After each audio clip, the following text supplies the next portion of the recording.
and my parents and I were walking on, would walk on summer evenings around the local roads, and I can remember one time I must have been 5 or something like that. I honestly don't remember, but in that vicinity. And we were looking up at the moon. It was full moon and fairly low in the sky, early evening. And I remember watching it go through the limbs of the trees. And my parents asked me about it, or I said something about the moon. And that was the first time I recall, I think, having said, I'd like to go there one day, or people will go there one day, or something like that. And I can still remember my parents looked at me and more than a little askance, and kind of chuckled and laughed, you know, humoring this little kid. And that's my first clear memory of an intention or an interest in people going to the moon, and the kind of, not exactly ridicule, but patient humor from serious people that was given to me as a result of that interest.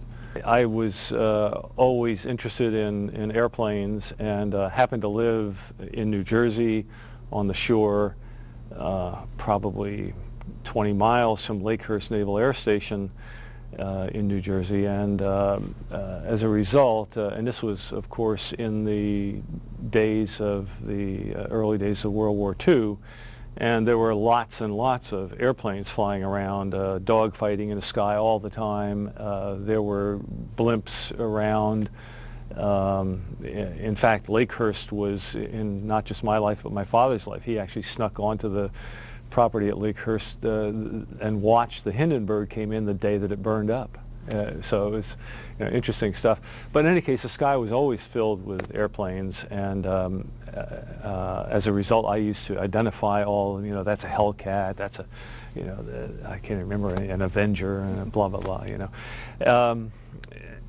And then there were a couple of other things, of course, with the World War II cranking up, and there were the afternoon 15-minute serials on the radio. You know, it was before the days of TV, and usually around 4 o'clock or 4:15 or something like that. And every 15 minutes you would crank through Hopalong Harrigan and Tank Tinker and Terry and the Pirates and Captain Midnight and Tennessee Jed, and, you know, on and on and on.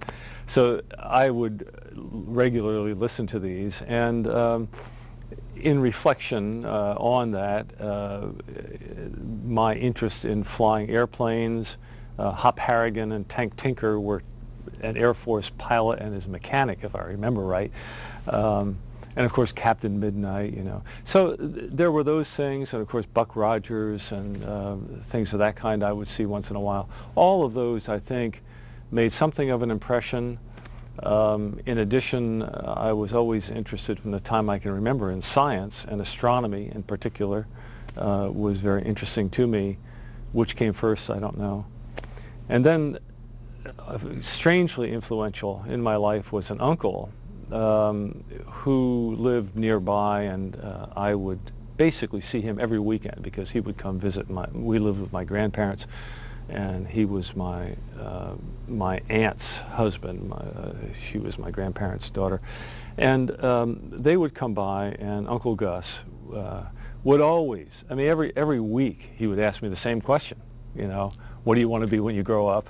And anytime there was an airplane in the sky, it was, what's that? You know, so I would regularly point out every airplane in the sky to him and identify which one it was. And of course, when he asked what did I want to be, one of the things I wanted to be was a fighter pilot. So all of those things were very strong influences. I can remember very vividly tracking in newspapers or the radio, magazines and things of that kind, you know, popular science, popular mechanics and things. I would track after World War II the progression of maximum altitude reached by the V-2s fired up out of White Sands, and when they had the first photographs, the first ones that you could barely see some curvature on the Earth, and I'd sort of hold the magazine up sideways to see if I could see it. But all of that then got me quite familiar with von Braun, with the V2s, with some of the history of rocketry, and then probably one of the most seminal things in my life, and I suspect a number of others, was Collier's magazine, which of course doesn't exist anymore, but Cornelius Ryan was the editor of Collier's, and for whatever reason had a strong interest in the idea of spaceflight, and put out a special issue of Collier's magazine where he gathered together not just Wernher von Braun, which he did, but also Heinz Haber, who was a medical guy, Willy Ley, Chesley Bonestell, the tremendous artist and illustrator, and all of them had special sections in this issue of Collier's magazine, and I can remember having read through that till it was totally dog-eared. And then following that, there was a series of books which came out. I don't remember the publisher anymore. It may have been Collier's, but they were sort of some of the first coffee table books in that sense. And I don't remember the titles. Across the Space Frontier was one of them, but there were three books altogether.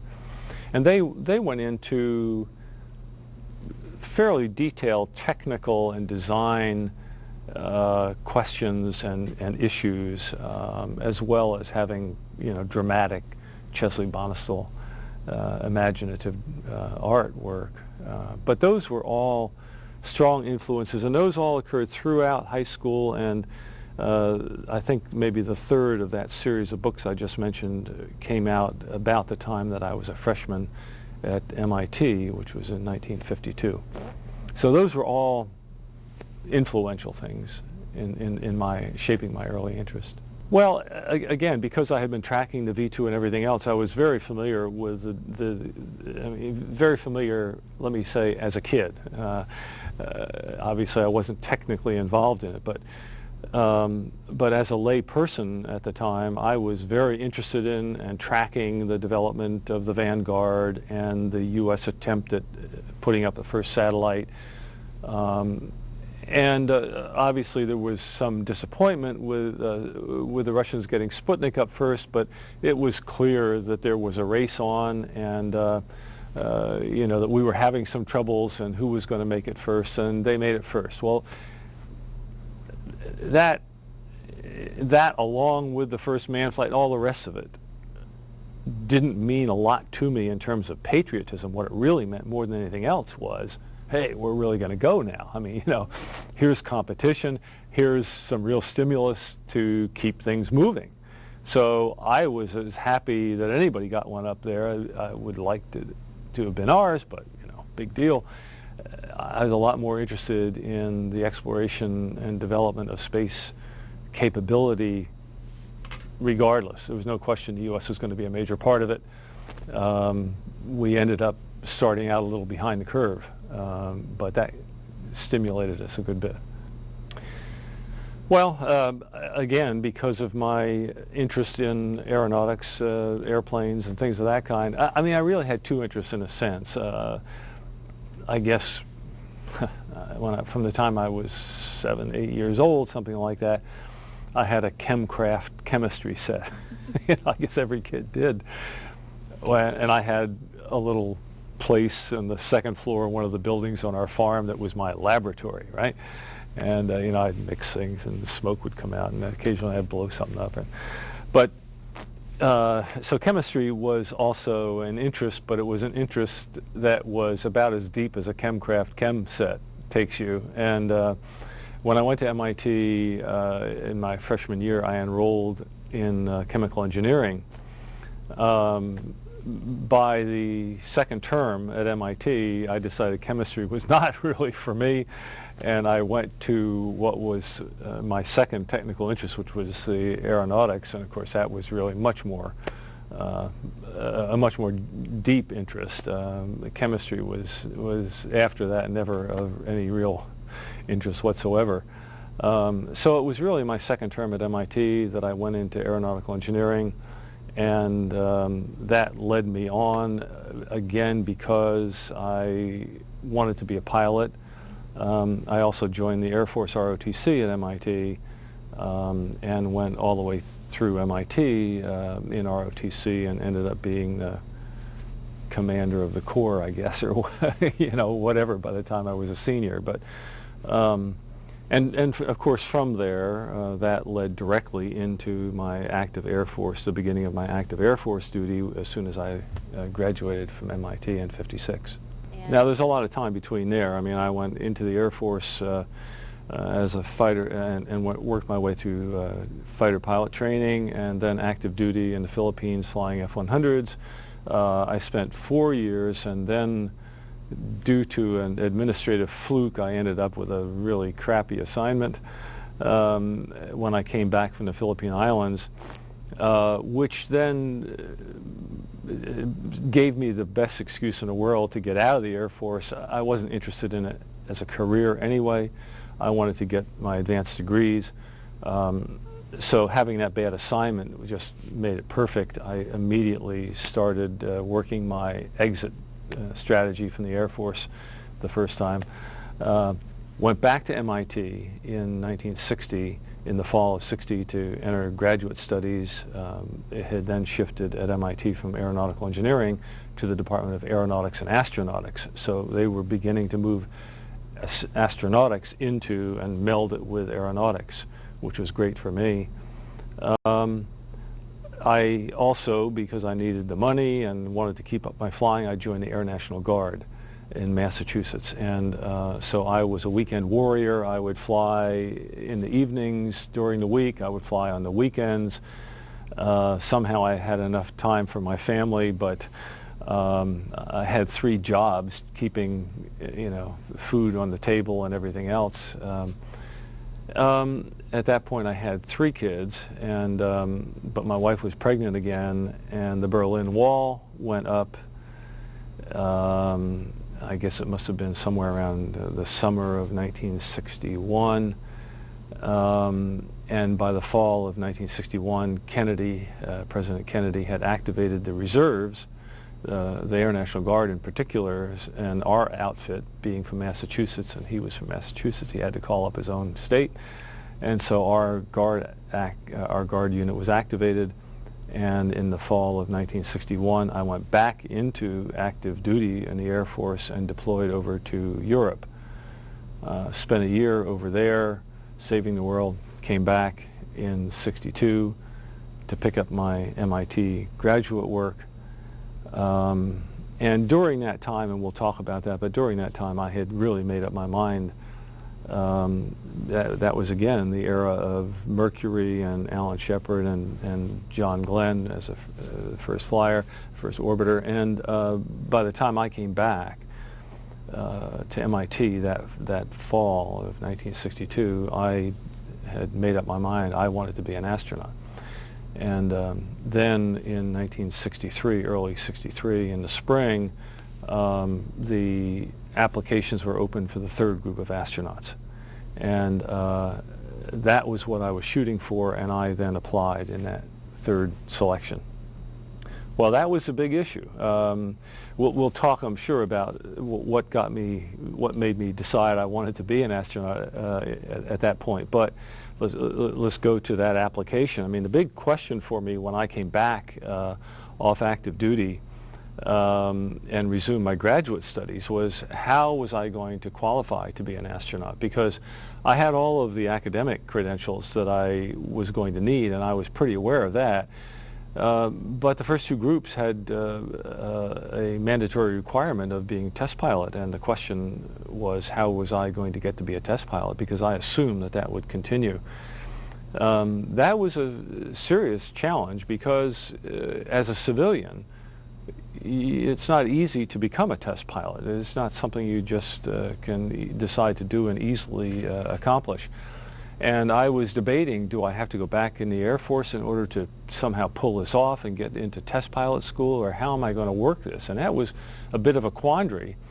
But a number of us at MIT at that time were interested in this, and in particular another guy in the lab with me, a guy named Phil Chapman, and also Buzz Aldrin, who was in the instrumentation lab at the time and finishing up his graduate studies, was also interested. So the three of us were actually sort of tracking this and trying to find out what was going on in terms of prerequisites. And just before the applications were actually announced, or the opening for applications was announced, we found out through the grapevine that the requirement for test pilot was going to be dropped. And all of a sudden that opened up the possibility now, not after I somehow managed to become a test pilot. So that was the thing that really opened the possibility to becoming a reality. Yeah, it was really just an announcement that applications would be accepted, and I can't remember whether I had to send away for certain forms or whether what the information required was spelled out. I can't remember exactly the first step, but the prerequisites were listed, and I now met all of them. Although I must admit, and this is not news to key people, but I sort of cheated slightly in that one of the prerequisites in place of it, you had to be either a test pilot or have 1,000 hours of high performance jet experience. Well, at the time that I actually filled out the application, I had about 995 hours or something like that. So I said 1,002 hours and sent it off and said goodbye to my wife, and I went out to the airport and I flew 7 more hours so that by the time they opened the letter, I was an honest person again. Glad to hear you redeemed yourself. Right, yeah.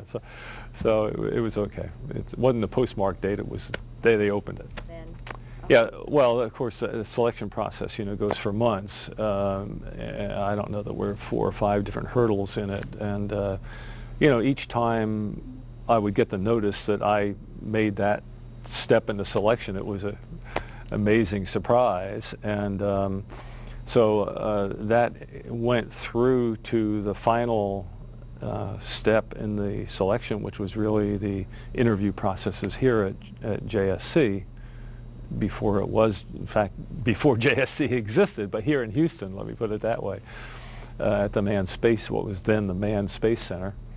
And so after that, I think there were 26 of us or something that made it to that point out of 700 who applied, 740 or something who had applied. And after that, it dropped down to 13, and I was one of those.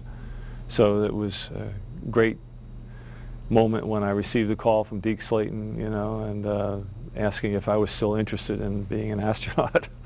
And I guess that was something, I don't remember the date exactly, but it was either early September, I think it was probably early September of '63, and I was in the quandary at that point. If I didn't make this, did I go on to get my doctorate, or did I head off to try and be a test pilot by going in there? I basically decided, until I heard from NASA, I wasn't going to decide. NASA decided for me by selecting me, and that was, the answer was obviously yes, Deke, I'm still interested. And then you came to Houston. Right, I came in, I was very interested in getting down here, when something changes, get on with it. And so I was really the first in the group to get down here. I started working in engineering. In fact, we were packing our house the day that JFK was assassinated. The moving van was there, and we didn't even have the television connected, and the neighbors came running over and said that JFK had just been shot. And all the way down, driving with the kids and some household goods down to Texas, and stopping all the way every day. It was, more about the assassination and Jack Ruby shooting Lee Harvey Oswald. And I mean, all of that was just a blur of transition from Cambridge, Massachusetts down to Houston, Texas. Well, it was probably a little more challenging for the rest of the family. Being in the Air Force, I had moved around a bit, although my wife had 2, and the kids, of course, were coming along, and they don't notice those things much anyway. But I was not unaccustomed to moving around at that point, so it was, the next place to live. And at that age, you go where the opportunity is, as opposed to this age where I live where I want to live, find out how to make a living. Well, given my MIT background and my flying background, in a lot of ways I was better prepared for the training than most of my classmates. A lot of them had as much or more flying experience as I did, but they didn't have the technical background. Some who had a lot of the technical background, like Walt Cunningham, for example, was a little more on the science side than the engineering side. And of course, most of the astronaut training is really engineering. It's systems work and mechanics. It's a lot of stuff associated with things like aerodynamics, and astronautics, both of which were. Pardon, microphone, didn't mean to hit you. Both of which, of course, were my profession. So I was probably, from an academic point of view, better suited to the program than almost anybody else in the group. Perhaps Dave Scott, but maybe not. In any event, the training was very interesting because it was not academic, it was real. I was going to be flying these things, and so it's that much more interesting. But on the other hand, an awful lot of it was very familiar to me. So it was not a strain in any way to go through the academic portion of the astronaut training. Now the other things, survival training and all of that, that's all pretty much fun and games. It took you to some. You eat things like iguanas, but other than eating iguanas and things, that's fun. That's a physical challenge, and it's fun to do. Well, as we got more and more moving toward the Apollo program, we took very seriously the geologic training.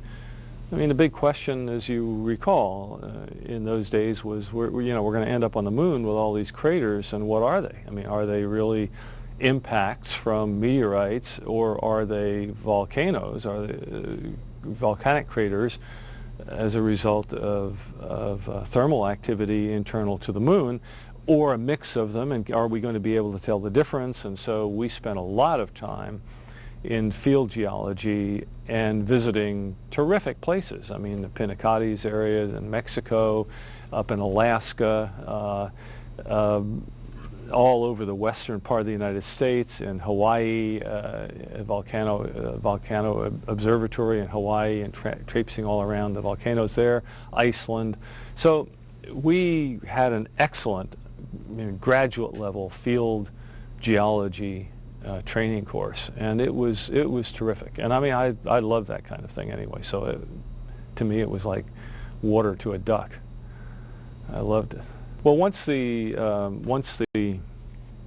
basic academic sort of training is done, or at least at that time was done, which took about a year, pretty much classwork and some field stuff.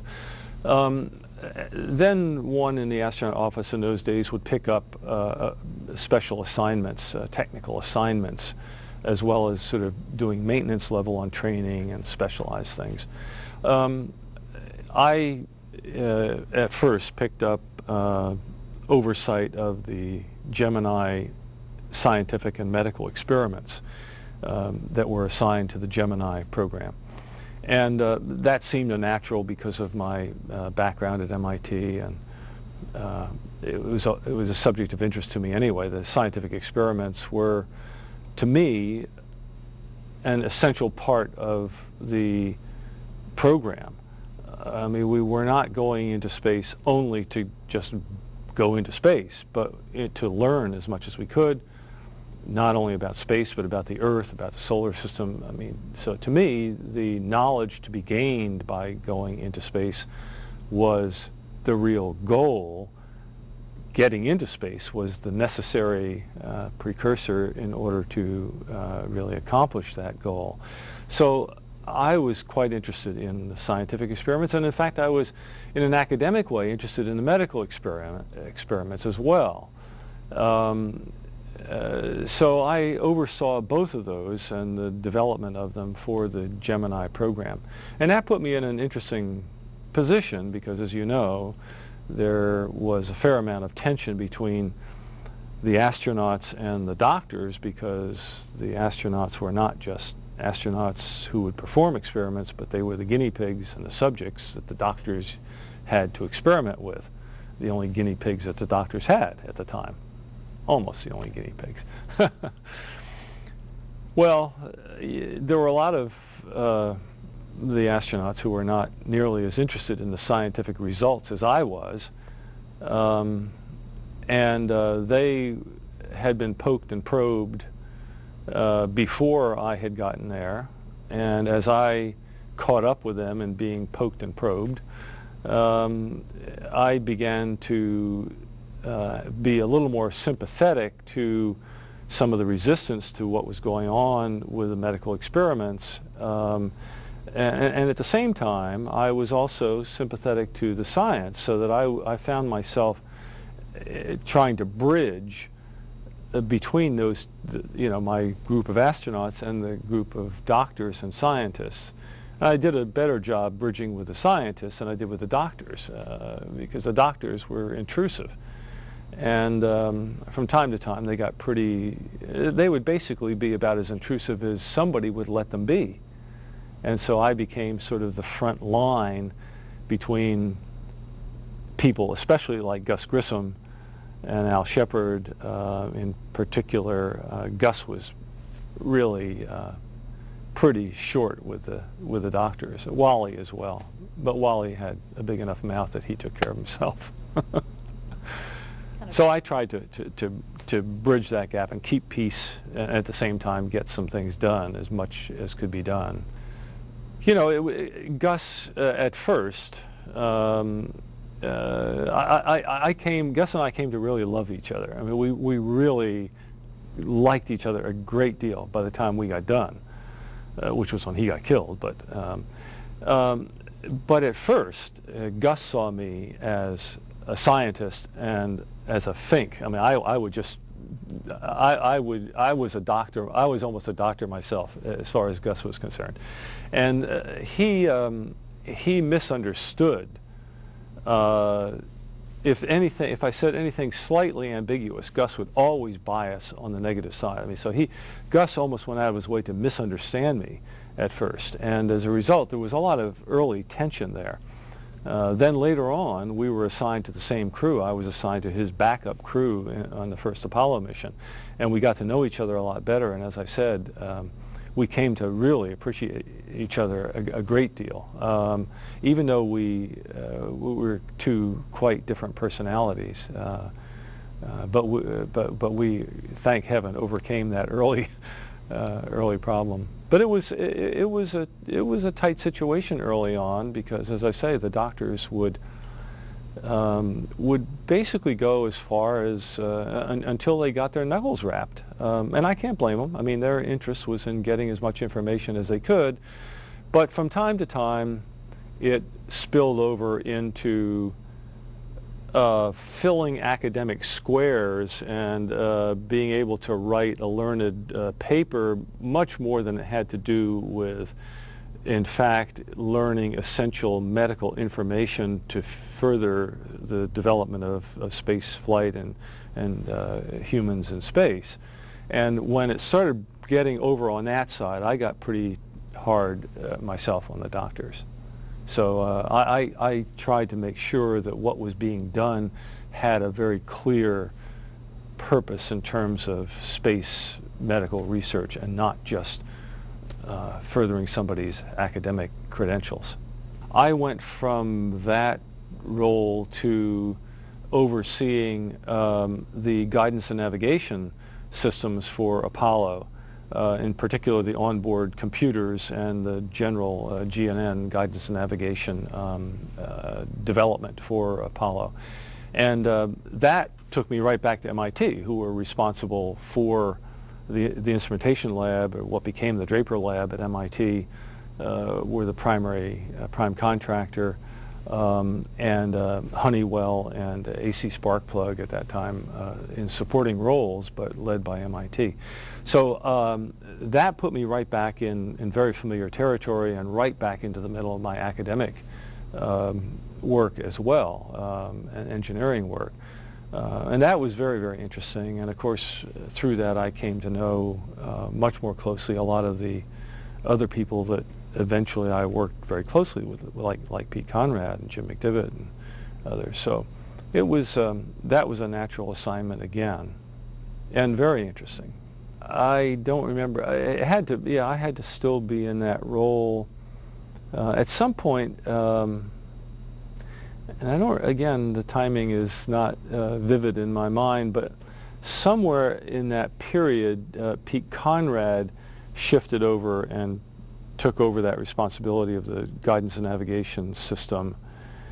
And I think that was probably that must have been when I was named to a crew, the first Apollo crew. That was with Grissom, White, and Chaffee, and then McDivitt and Scott and I were assigned to back them up. And it may have been at that time that Pete took over. You know, I stayed very closely in touch with it, but I remember Pete did take that responsibility up.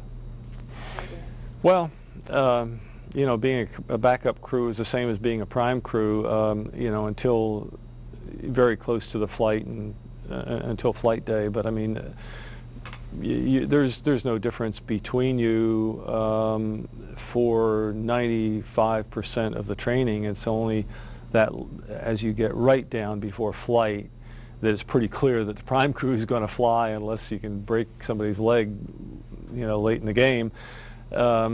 So you and the prime crew are doing the same thing. When it comes to any final decision, if there's some disagreement, you know, you always end up deferring to the prime crew, but by and large it's a consensus process. So I was a lunar module pilot, even though we didn't have the lunar module you know, scheduled with the first flight, but nevertheless we had the lunar module pilot, and Roger Chaffee and I were the prime. I was backup, he was the prime lunar module pilots. And again, in Apollo, unlike today, everyone had to be able to do everything because you never knew what was going to happen, and everybody had to be able to fly the spacecraft, etc. So while there was some differentiation, particularly in the sort of day-to-day assignments while you were preparing for the mission, in terms of the training was almost flat across the board, not quite, a little biased toward the commander doing the stick and rudder stuff for the entries and that sort of thing, but everybody did them. So it was not quite level, but it was almost level. I would focus more on the electrical systems and communication systems, and Jim would focus more on the flying systems, and Dave would focus a little more on the telescope and sextant and the navigation systems and that sort of thing. But again, we all did everything. In terms of the day-to-day assignments, I hardly remember. You know, I was probably in charge of certain checklists, and you know, who knows. Oh, I never had any doubt after the fire that we would, you know, we would pick up and go. I mean, it was a little dicey in terms of what was the congressional reaction going to be, what was the public reaction going to be. But it was really how long was the turbulence going to last more than it was it going to somehow terminate the program. I don't think anybody really thought that it would terminate the program, especially those of us in the program. I mean, with rare or no exception, all of us have had lost friends flying. I mean, I could probably count on two hands, but maybe not, the number of personal friends who had died, you know, in aircraft accidents, in flying accidents, and you don't stop flying. So for us, that was quite natural. I mean, it's always regrettable, and sometimes even inexcusable that people die. Nevertheless, they do. You're not in, you're not playing tiddlywinks, and you know it. And so for us, it was regrettable, but unfortunate. Nevertheless, it was acceptable that occasionally people will die doing this, and they'll die in the future. I mean, accidents happen, and you keep going. So that wasn't so much of a question, and I didn't have any doubt, that I would fly. It was just a matter of, how long would it take to get things going. But that was a very traumatic time for the program, and for a lot of individuals within the program. I mean, not to mention families and things, but it was. But of course, by the time that accident happened, by that time we were already rescheduled. I mean, it's impossible for us to talk about all of the different scheduling assignments, vehicle assignments. I mean, we had every spacecraft through the first 5 or 6 spacecraft, both the command and service module and the lunar module. I mean, we went through every variation and combination. I mean, I don't think any crew ever had so many different assignments as our crew. By the time the accident happened to Roger and Gus and Ed, our crew was already over on the 2nd mission at the time. Once everything got straightened around again, we ended up being on the 3rd mission. But that was after Frank Borman moved up on the 2nd mission. It goes on and on. That was a very turbulent time in which I went from backup crew on the 1st mission to prime crew on the 3rd mission, which is where I ended up flying. I frankly, with the exception of the first lunar landing, I could not and would not pick any other mission. I mean, the first flight of any vehicle is a test pilot's dream. To have the first flight of any airplane is a big thing for test pilots. For those who are watching this who don't know, which people might not. So to be the first lunar module pilot was, to me, terrific. And while I would love to have flown on Gemini, if you gave me the choice of flying earlier on Gemini or flying the first lunar module, there's no question I'd have taken exactly the mission. I'd have bypassed Gemini, as I did, and gone right to the first LEM flight. That was great. So I mean, that was sort of my spacecraft. And while Jim was still the commander and flew the left-hand side, that was my baby, and it was a great experience. And I spent, of course, as you can imagine, tremendous number of hours up at Bethpage, Long Island, at the Grumman plant, and got to know all the guys there, the engineers and everybody very well. I mean, it was a terrific team of people, and it was a very challenging vehicle for Grumman to design and develop, and there were some early mistakes made which they came to recognize, and Jim and I helped point out to them. Organization problems. I mean, Grumman started out with the lunar module with the team that designed it being the team that would test it, and that's a bad formulation. I mean, the logic was that, well, they know most about it and therefore they can test it, but when you create something, you're biased toward the design that you made, that you came up with, and it's a bad idea. And so we helped urge Grumman to, in fact, separate and isolate those two teams of people, the design team from the testing and evaluation team. And as a result, the first couple of vehicles down the line were pretty bad.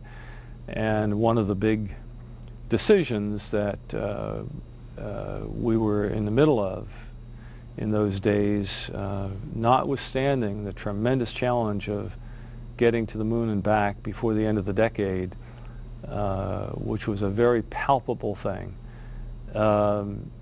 we made the tough decision, along with Joe Shea and everybody else who was involved in it, but we made that tough decision of essentially making LEM 2 a hangar queen or a museum piece and shifting to LEM 3, which was in much better shape. I mean, Lunar Module 2 coming down the line was just baling wire and Band-Aids, and I mean, it was really a pincushion. And we just realized that we'd just never get off the ground if we kept trying to put Band-Aids on that. Let's scrap it and get on with LEM 3 and make that the first actual space vehicle, which we did. I mean, and there were several technical decisions of that kind that are really tough calls. They cost money, they cost schedule, and both money and schedule were in short supply. Yeah, I mean, as I said, that Kennedy goal, articulated at Rice University back in '62, I guess it was, put a man on the moon and bring him back to Earth before the end of the decade was very, very real. And boy, anything that cost a few weeks in the schedule or a few days was just tough. But we made a lot of tough decisions, and we ended up making the goal.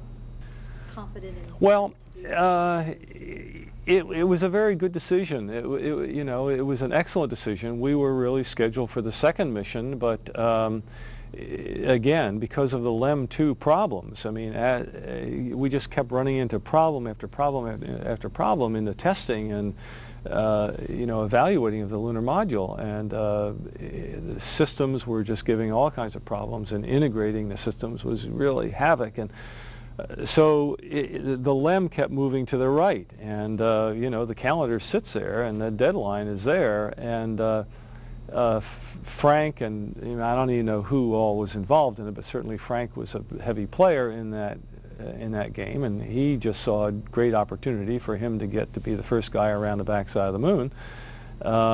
And Frank was willing to sacrifice flying the lunar module in order to be one of the first people to get around the moon, and he saw some value in terms of proving the navigation and communications capabilities by doing that, as well as the deep space capability and the re-entry at high speed into the Earth with the command module. So Frank had enough material there to put together a good case, and in the end, that was a very good decision. And it simply relaxed the pressure a little bit on the Grumman team and on ourselves in trying to really push to get LEM 3 ready and off the ground. So that put another mission in the middle and moved us to the third flight, and we forgot all about a second flight in Earth orbit, thank heaven. Who needed that? And so I think it was great, and for us it was, you care less whether we moved from 2 to 3, we kept the same mission, so it was good. All the time, every day. I mean, we had our office together. We moved into the same office. It was 8, 10, 12 hours a day. We would all do our own thing, but I doubt, except for when somebody was on a trip one coast or the other or something like that. I mean, if we were all in Houston, we talked every day. It was. The naming of spacecraft was part of and parcel of the program and public relations and everything else, the public image, from the time the program started. And of course, on Mercury, everything got off on a big patriotic kick with Friendship 7 and Freedom 7 and everything 7, I guess Gus's spacecraft was the Liberty Bell 7, if I remember. So when it came to the Gemini spacecraft, the same thing prevailed, and Gus being the first up with Gemini 3, named it the Molly Brown, and he named it the Molly Brown for somewhat obvious reasons when you realize that the Liberty Bell sank, and of course the unsinkable Molly Brown, etc., etc., etc. It was cute, and everybody appreciated it, but there were probably some raised eyebrows naming it the Molly Brown. Well, Gus was a fairly stubborn character, and so he insisted on it being named the Molly Brown, and that worked until, I guess, Gus ended up with an illicit sandwich in space on the Gemini 3.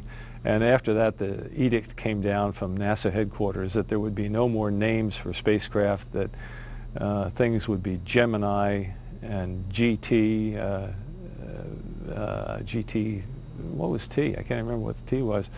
But anyway, everything after that was names and numbers.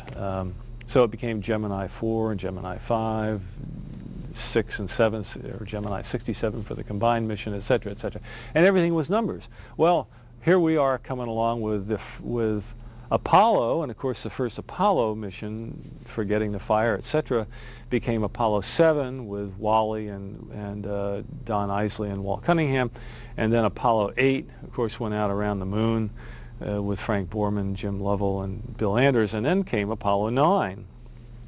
Fine, so the logic was, well, we're Apollo 9. But now we've got two spacecraft. So are we Apollo, when we're separated, what are we, Apollo, and talking to each other, are we Apollo 9 Alpha and Apollo 9 Bravo or whatever? And then when I go outside on EVA, I'm sort of a third spacecraft, because now we're communicating over the radio with three different things. And so what am I, or am I just Rusty, or what am I? So at any rate, at one point, McDivitt and I don't think Dave was there that evening. I can't remember, but anyway, it was at the Fireside, which was a place in Downey, California. We used to eat dinner and have drinks once in a while. And we were sitting at the bar at the Fireside, and we had a little discussion about this, and we decided we were going to start calling each other names.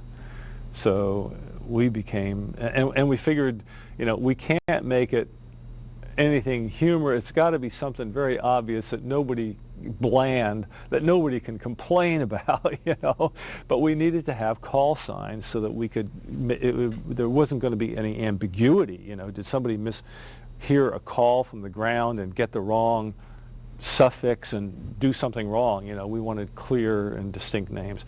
So we decided, and especially at that time, because you look at the command module on the factory floor and it had a thin blue coating on it over the heat shield, and it looked like a gumdrop. Well, how can you complain about gumdrop? So it became gumdrop, and of course when you look at that thing over my shoulder here, I mean, what else does it look like but a spider? So gumdrop and spider, Now, can anybody complain about gumdrop? Well, we didn't ask anybody.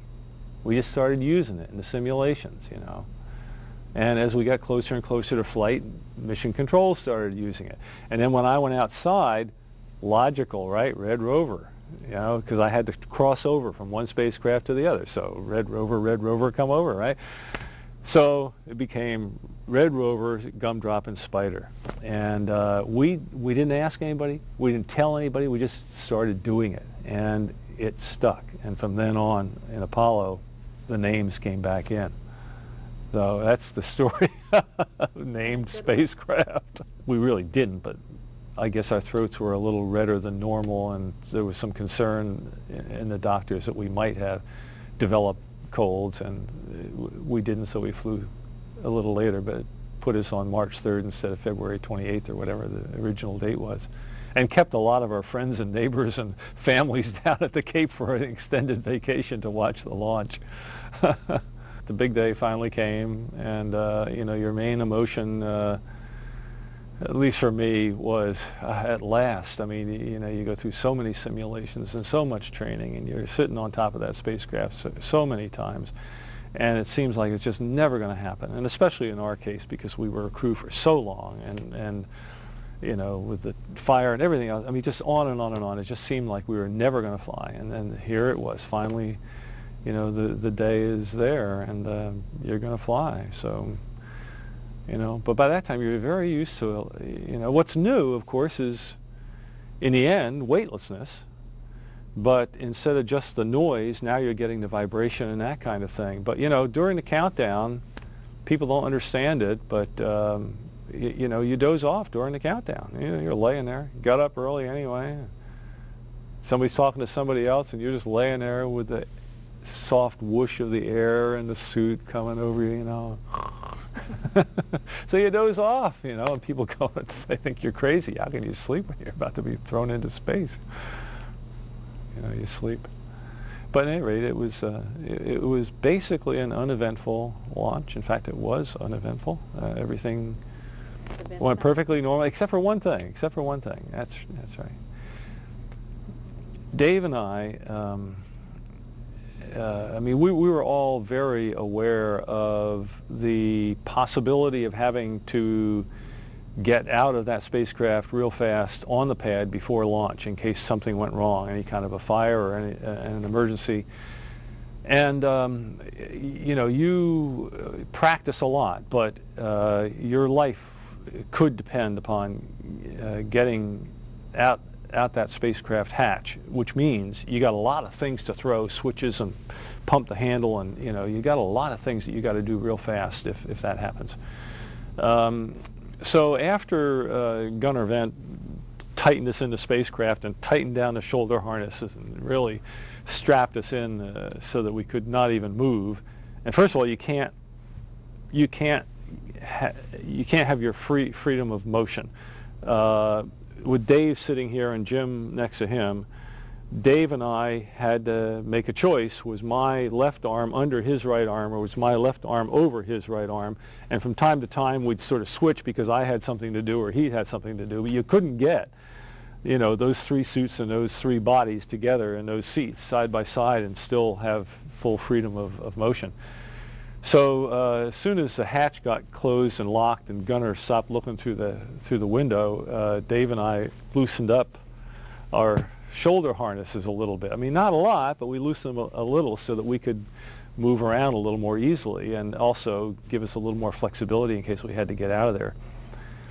So during the launch, as I say, everything was perfectly normal, but at the end of first stage, when the first stage cuts off, it cuts off very sharply. I mean, you go from almost 7 million pounds of thrust to zero in about a millisecond. So, I mean, well, when the engines cut off like that and the compression on the spacecraft suddenly, on that launch vehicle suddenly stops, it expands.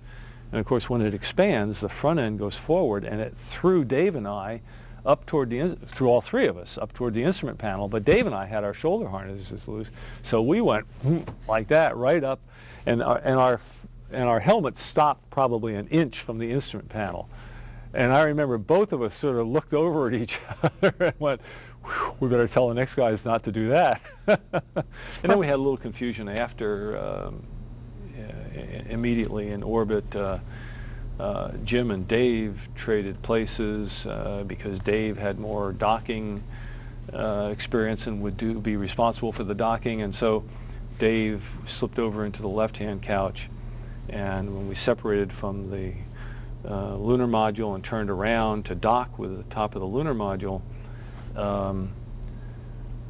things were not right. Valves had closed that were supposed to be open, and we noticed that because it wasn't the spacecraft wasn't moving correctly. And I said that we traded places. I can't remember. It may be that Jim stayed in the left. I can't remember which occurred. But in any case, we noticed as we were trying to dock with the top of the lunar module that the spacecraft wasn't behaving properly. And then we noticed that there were some valves that were, fuel valves that were closed, propellant valves that were closed. And that had happened apparently due to the shock of separating from the thing. But as soon as we recognized that and got them back open again, everything went fine. Mm. And with I think one other exception, those are the only incidents in our whole mission that were, off nominal. Yeah. Oh, yeah. Well, there were some other non-mechanical things that went wrong, like me.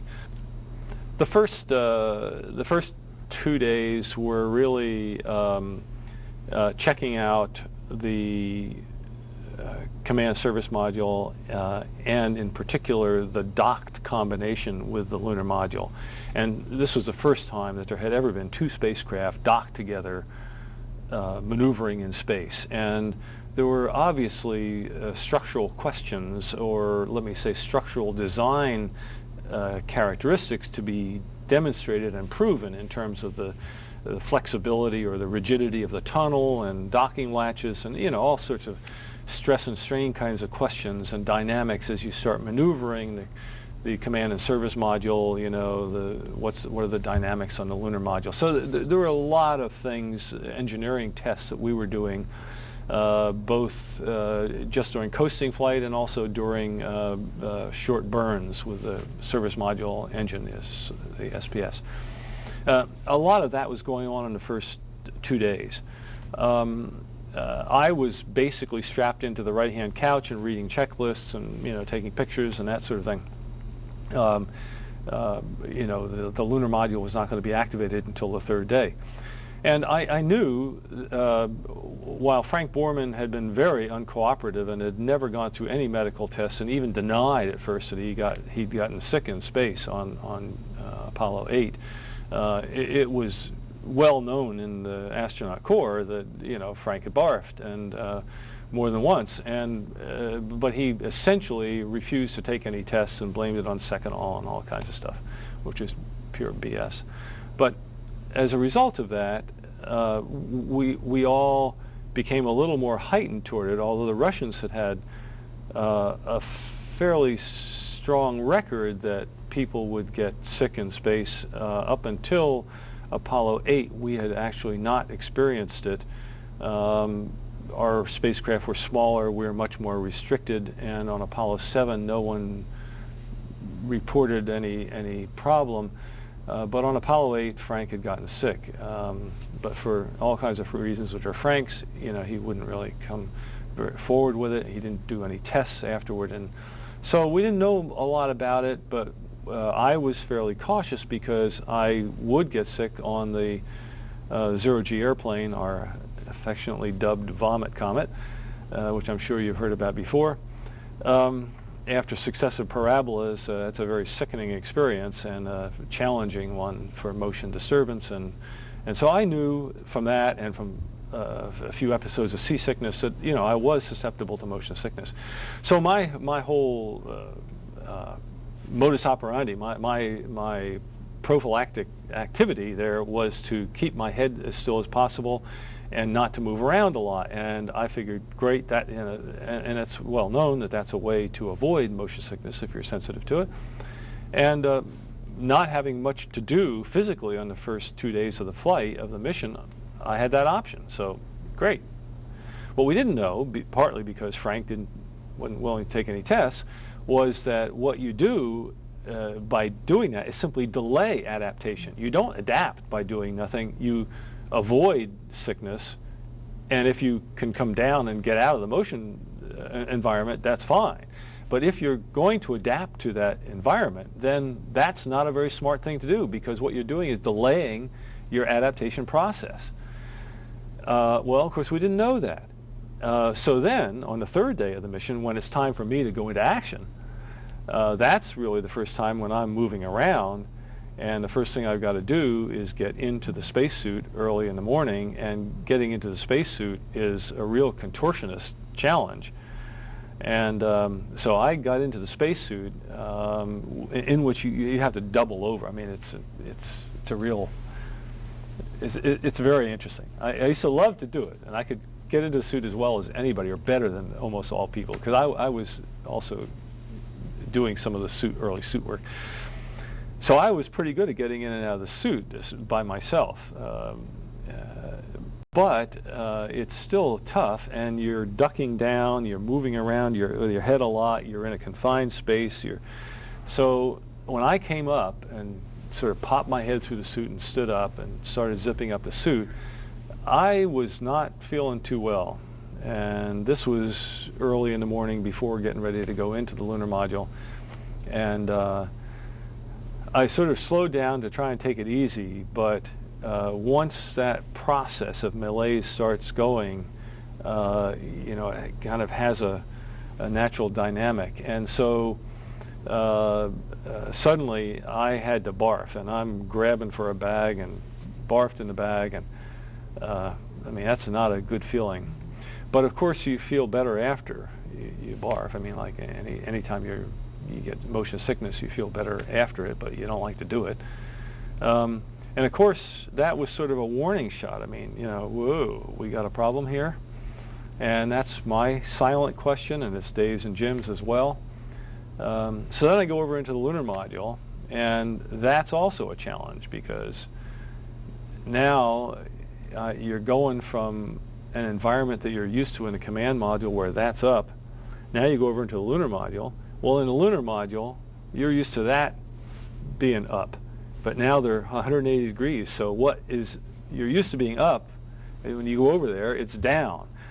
And so you're having to change axes and do all kinds of stuff. And so when I went over there to activate the lunar module, I was moving very slowly and deliberately and using my eyes a lot and trying to keep my head from moving because I sure as heck didn't want to get sick again. And that worked out. After I got things turned on, then McDivitt came over and we started working together, and we're slowly moving toward the afternoon activities. And at one point, we're both busy. I mean, this is, there's no slack time in space flight. I shouldn't say that as a generality, but let me just say in those days there was no slack time. And but at the same time, you're sort of doing your piece of the checklist and the other guy's doing his piece. And I got down to the point where there was something we had to do together. And Jim was a little behind where I was in the checklist at that point. So for the first time, sort of mid-afternoon, I've basically got nothing to do. And so great. I'm just going to relax. Well, as soon as I relaxed, all of a sudden, and I was not feeling great, but I wasn't feeling bad, but as soon as there was nothing to do and your mind is not occupied, this is a very interesting thing. You can talk to doctors, thing called the reticular formation and blah, blah, blah. I won't get technical. But when your mind is suddenly, priorities are gone, then what happens is that malaise gets the top priority in your brain. Well, all of a sudden, I had to barf again. So then twice, for the second time that day, I'm grabbing for a bag and I barfed. Again, after it's over, you feel better. But now I barfed twice. And of course, we're all very aware of that. And I don't, even though I'm feeling better immediately after I barfed, I'm still not feeling great, So we get everything done. I mean, there was nothing wrong with getting it, didn't delay us at all, but we got everything done. But we got back in the spacecraft, and now the question is, the next day I got to go EVA, or scheduled to go EVA. Well, barfing in space is no fun. Barfing anywhere is no fun, but barfing in space is different. It's not terribly different if you're sitting here like you and I, because you can barf into a bag and you can kind of, but pardon me for being graphic, but when you're in a spacesuit, you don't have that option.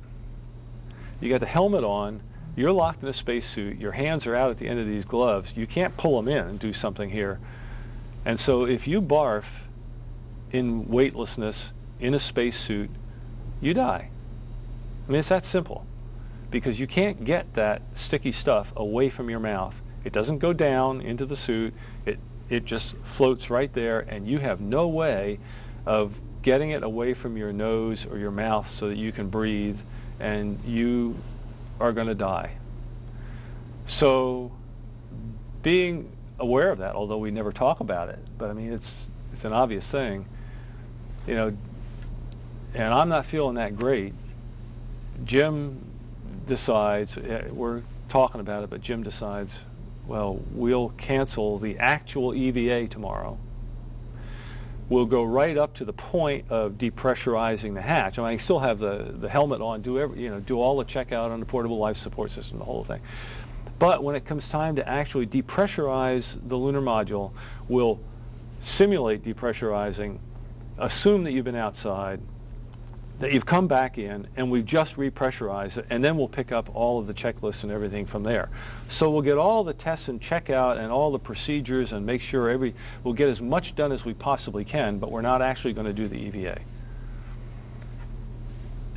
We all agree. I mean, we decide this among us. Jim's memory of how it was decided may be better than mine, but between us we decide this. Well, then it's time to go to sleep and get ready for the next day, store everything. And again, I'm still not feeling very well.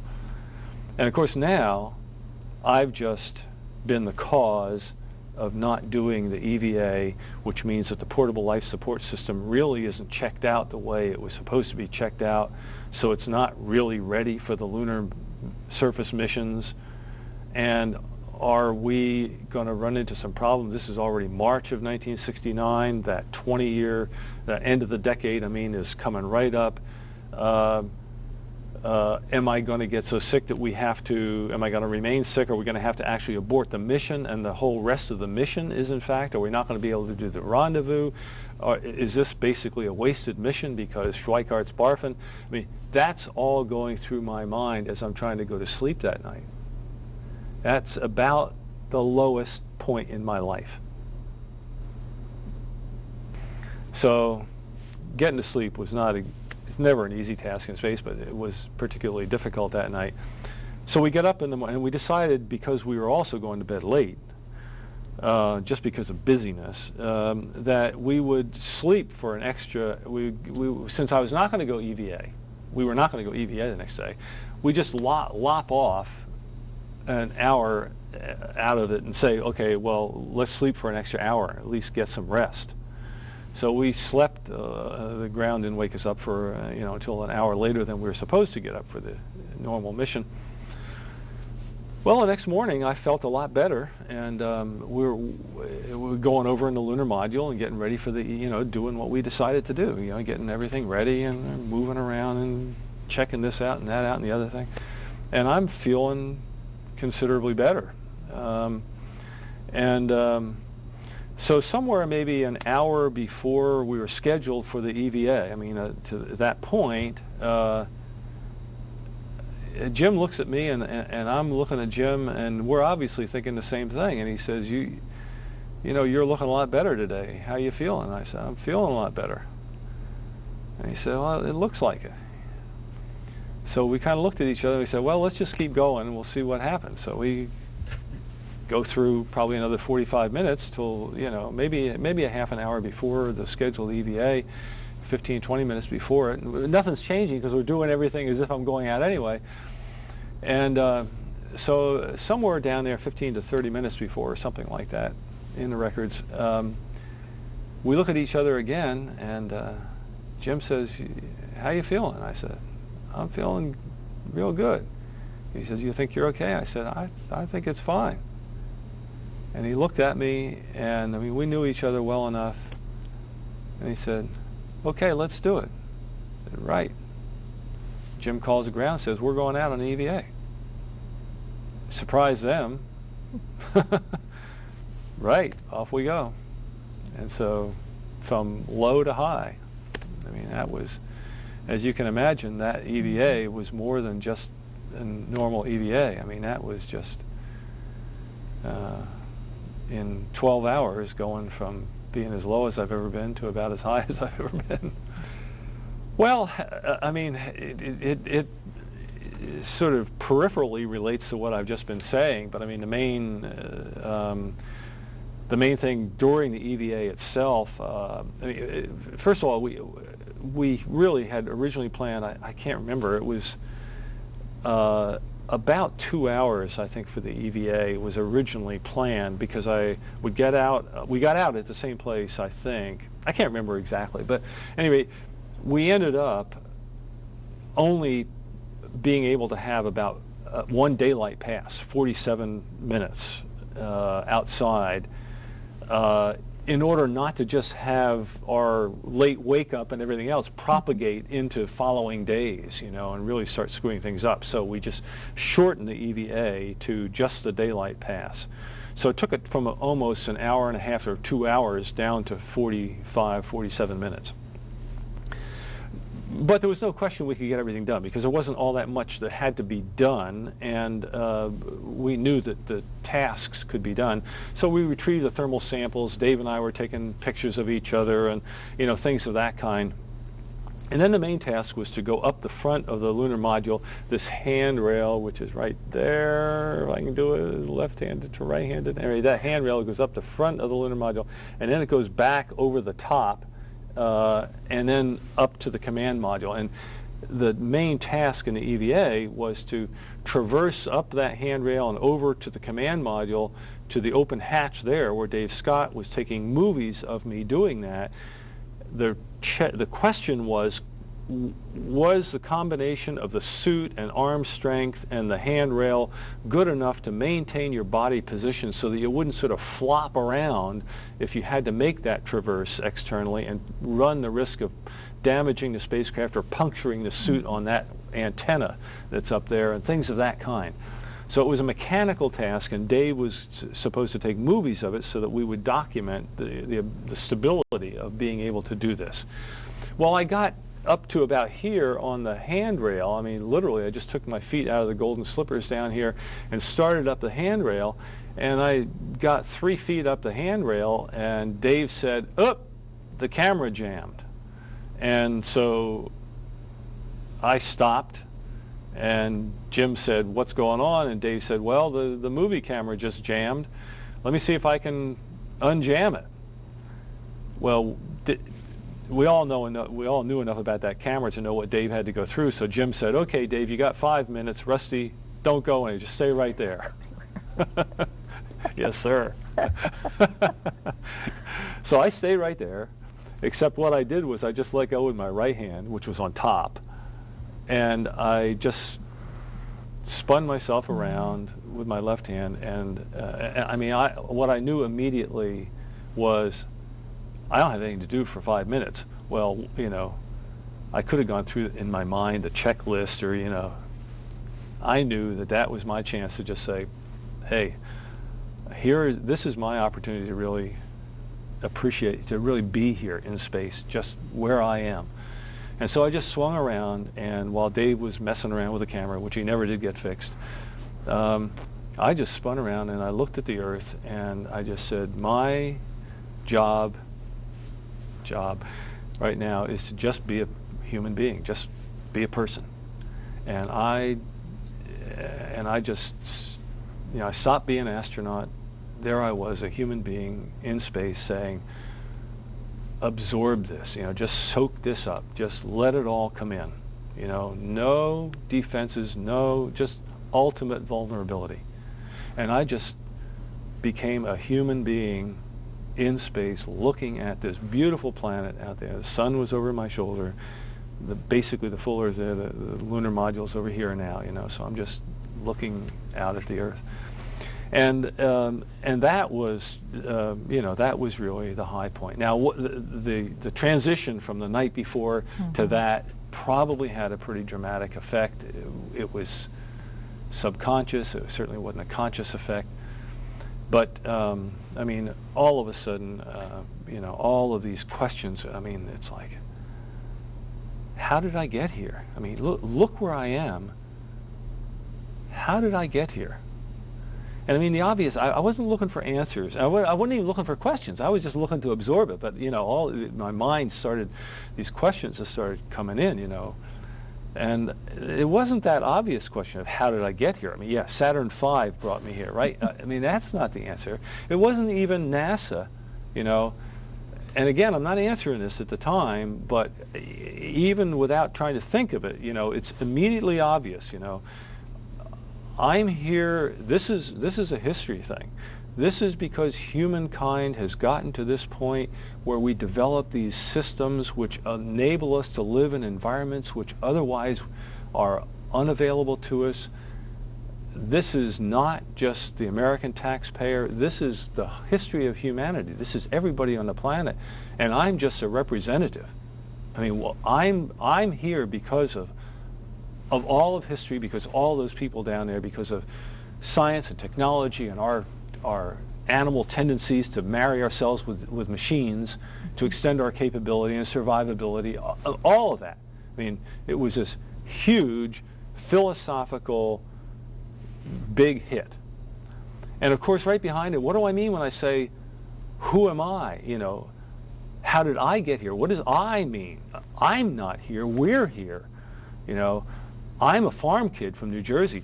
Any decision, millions of decisions which you make in your life, you know, put your hand here, take it up, scratch your nose. Anything that you did for years ahead that you did different, you wouldn't be there. I mean, there's just a million things that happen, any one of which would have, you wouldn't be there. I mean, I'm here because I'm lucky. I mean, I'm just fortunate. I mean, I worked all the things, but you know, you don't get there because you want to be there only. You're there, it's just fortune. I was born at the right time, went to the right school by chance. I mean, all those things. So that 5 minutes was a very special 5 minutes. I didn't talk about it until years after the flight.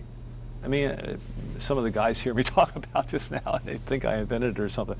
But it's just one of those things that was very private. It was, but that 5 minutes was a very, very special time because that took me from, I mean, I'd always been interested in philosophy. I always realized academically the implications of space exploration and going into space, but it didn't become a part of me. It didn't really get personalized until that 5-minute experience. That enabled me to really see for the first time the implications of what going into space really means. History has had a turning point. It wasn't me on Apollo 9. That's not what I'm saying. But this moment in history, the initial days of space exploration, there is before, when we're confined to the planet, and all evolution, everything about us is planet-bound, gravity-driven, gravity-constrained. And after the space program, when we're off to other planets, we're off to other worlds, different atmospheres, different gravity, weightlessness, kids being born in weightlessness. I mean, who knows what is coming, but that is a change in history. And we're fortunate enough to live in at that moment. And while I didn't articulate it at all at that time, it took years of sort of letting that ferment and bubble before I could articulate it. But that happened because of that 5 minutes. And maybe because I barfed the day before, who knows? And that was a big moment in the flight, and from the outside seemed to be hairy. I mean, really daring. But for us it was, you know, another day at the shop. I mean, you know, we practiced that, we simulated that rendezvous and docking and separating and doing all those maneuvers and everything else. And the fact that we were away from our heat shield, you know, 100 miles, I mean, it didn't mean much to us. I mean, it was there. We could talk about it. We mentioned it in press conferences and things like that. But, you know, in terms of something conscious in your mind, and you know, it was just part of, you know, it was getting on the freeway and going 5 miles and taking the exit to Genoa Road or something. You know, I mean, it isn't that you poo-poo it. It's just that you know, you bought into that years ago. You've trained, you've worked, you've developed all the procedures, you've tested the systems, you've helped build the systems, you've designed the procedure. I mean, you know, there it is. And it worked just that way. In fact, the most impressive thing during the rendezvous was we're coming back into rendezvous with Dave, and you know, in the simulator it's like one-armed paper hanger. I mean, you're doing this and procedures, and you know, everything's going, and you're working your little buns off. And in space, you know, on the flight, you know, we're sort of, well, I don't have to do that for the next 5 minutes, you know, and you're sort of standing there, and Jim and I are looking at each other. It's like, you know, why do we have so much time? Well, the reason you have so much time is because in all the simulations, the guys out there on the console, on the control console, are throwing errors at you. They're throwing failures, you know, this gyro fails, or that fails, or the radar is acting up, or all kinds of stuff. Nothing's going wrong, you know. So you got all this time, and it was just, it was beautiful. It was great. We had a number of surprises. In the lunar module, you know, you had the two engines, the descent engine down at the bottom, and then the ascent engine that was buried right in the middle of it, at the bottom of the ascent stage. But all you had to do is reach around behind you, and you can lay your hand on the top of that engine bell. I mean, it had a can over it, but there's that rocket engine is literally sitting right there. You can just reach around, and there it is. And so Jim and I, when we lit off when we knew we were going to be lighting off the ascent engine to test that during the rendezvous, we figured, we're not going to be able to hear each other. So if anything is going wrong, we worked out a whole bunch of hand signals, that would allow us to communicate in case something went wrong during that ascent engine burn. So we count down 3, 2, 1, ignition, light off the ascent engine, and there's no noise. No noise at all. Jim, what's going on? Anything wrong? No, nothing's wrong. We're looking at we had to look at the instrument to see that the acceleration was up, so we knew the engine was working, but it didn't make any noise at all. So that was a great, pleasant surprise. I mean, that there wasn't any acoustic coupling there. The engine shut off and just kept going. But it was, it was pleasant surprises like that. We didn't have. The only thing that really was different was when we first undocked, and there the probe pushes the two vehicles apart. Dave had to throw a switch in the command module to extend and release the lunar module. And as Dave did 100 times in the simulator, he reached up and hit the switch and let it go, and the probe extended, and sure enough, we start moving away, and all of a sudden, there's this bonk, and I didn't know what it was. I said, what's that? And Jim is looking out the top window, and he saw that we stopped. And he said, we stopped. And so we're looking at each other, and we said, it extended, but it didn't release us. It held it. The little latches kept us connected. And Jim and I are thinking, well, maybe we should tell Dave to retract, and then we'll talk to the ground and see what they recommend. And about that time, Dave, in his own mind, says, well, the latches didn't release, and maybe I'll hit the switch again. So he reaches up and hits the switch, and while Jim and I are trying to figure out what's going on, the switches release, and we go drifting off the front of the command module. So Jim and I look at each other and figure, well, thanks, Dave. We would have appreciated some engineering input on that one, but now we're off. So we'll find out when we get back whether we did any damage, Mm-hmm. And of course, it didn't do any damage. Everything was fine, but it turned out that was an error in the simulator. So that's one of the few things we found where the simulator was different. There, you could just hit the switch and let it go, and the whole thing would happen. It turned out you had to hit the switch and hold it until it actually got past the latches and then release it. But those are the little things, that you learn. The logic would have been for me to rotate from Apollo 9 primary crew to backup on Apollo 12, 3 missions later. And that would have been the normal rotation. But when I came back from flight, part of the question in my mind, even though after the third day, after that one day when I barfed twice, everything was fine after that, there was a question, well, would it be fine on the next mission? And again, aside from Frank Borman, who never would take any tests or anything, I was still, at that point, the only American astronaut who had ever barfed in space. So the question in my mind is not, do other people suffer from this too, but if I fly again, am I going to risk a lunar landing?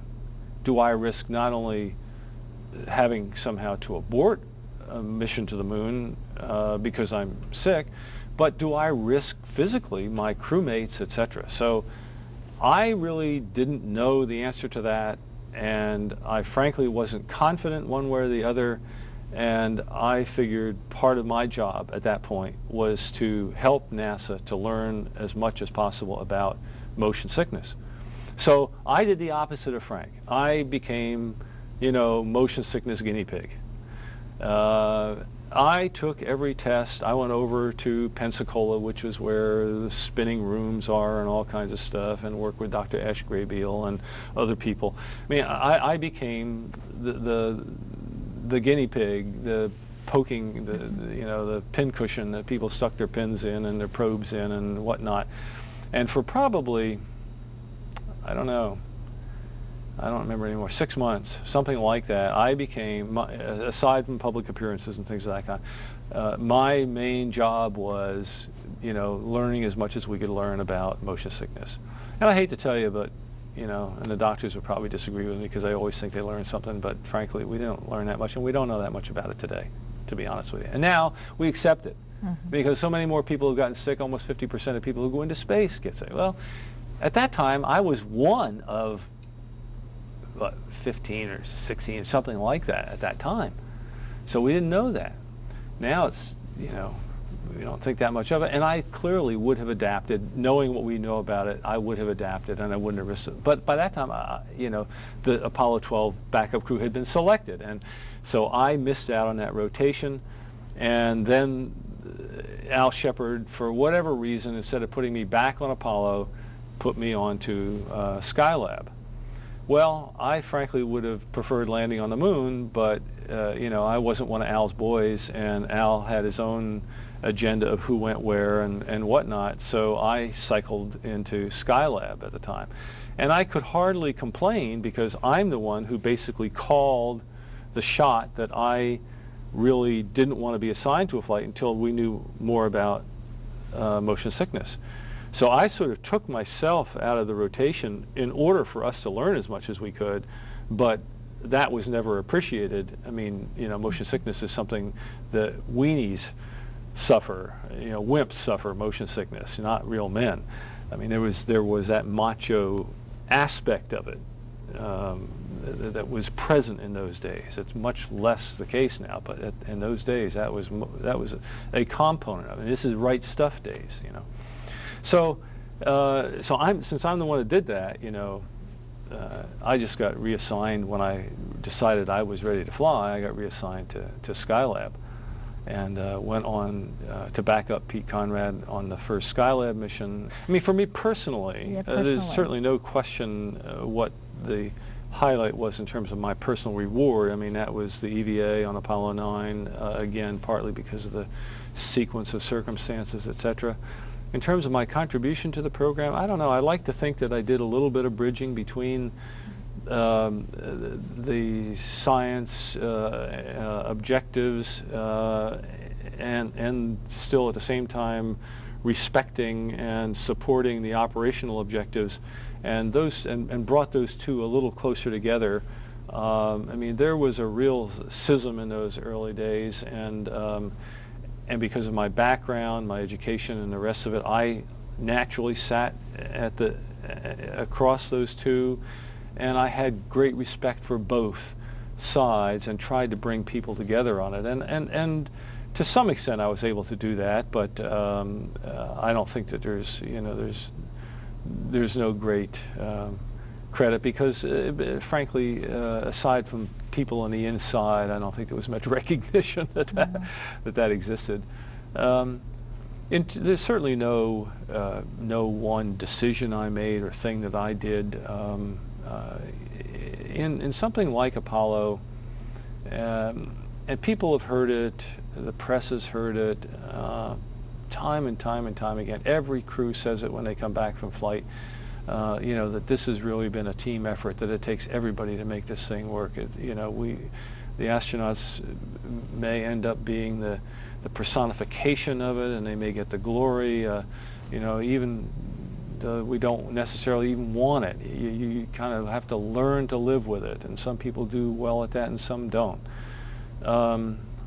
Some make a lifetime of it, and some try to ignore it.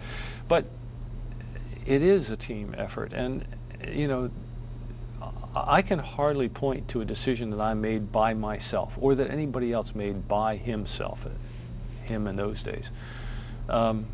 You live so close together. Everybody's living the experience, and you're working on this huge thing together. So all of these things are a team decision, and even though you end up with strong positions on something, you're almost never alone. You end up getting people on your side, So there's great debate about all the decisions that had to be made in those days, and it was a tremendous engineering and financial and every kind of a challenge. And we did it. So it's a great thing to have lived through and contributed to. But I'd be hard-pressed to say I did that.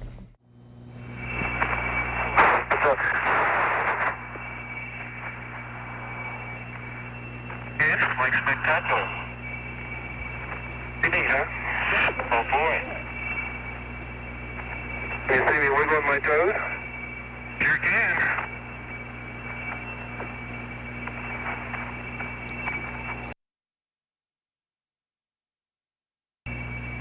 If Jim looks out the top window, he can see me.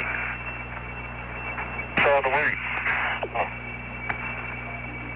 Just so I can see you, Dave. Jim, you're going to have to try and be a little more careful about that block. Cutting, get a big squeal when both you do it.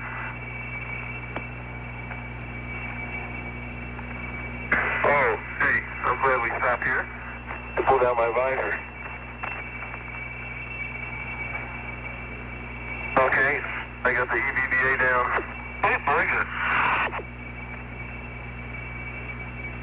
Okay, I'm going to reset the DET here and start going up. Okay.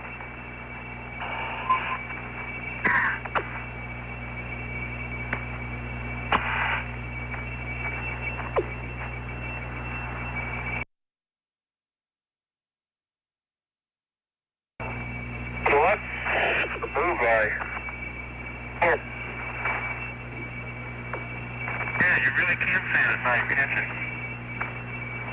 Yeah.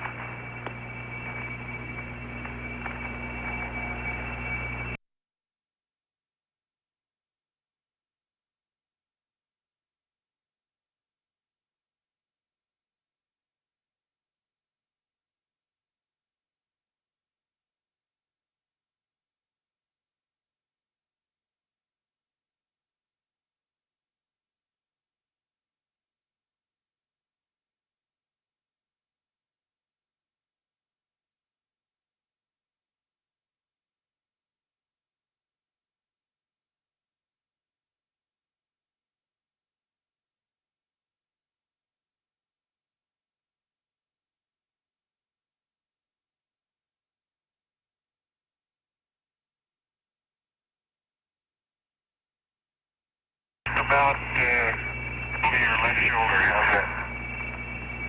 When I'm standing in the slippers? Right. Okay.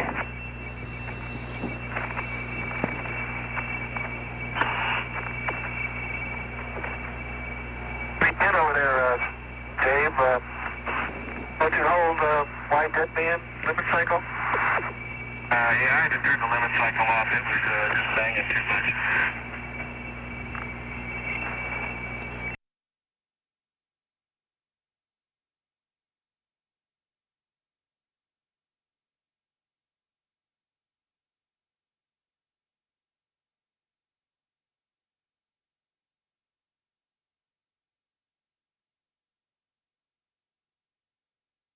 That's it, isn't it?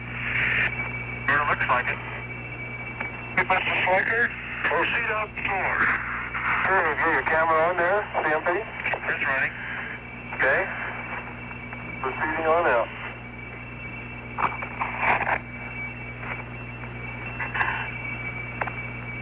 I see a little bag full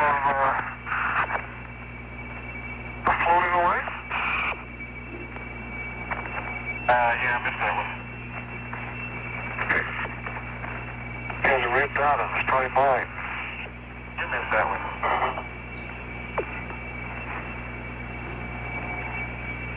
Okay. In the golden slippers. Hello there. Oh there, that looks comfortable. Oh boy, what a view. Is it spectacular? It really is. There's a moon right over there. Okay, Rusty, the backup ladder's going to be useless from in here except to take a picture of Dave. Okay. Okay, why don't you just stand out there center? Okay, just take it easy for a while. That's a nice reflection off the,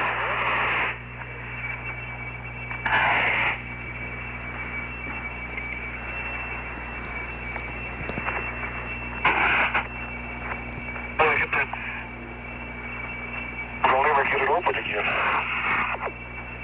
Dave, how do you read? It's clear, Tommy. Okay, I read you just fine. Are you in relay now? That's right. Okay, good. Why don't you say hello to the camera or something? Hello there, camera. Yeah, that's great.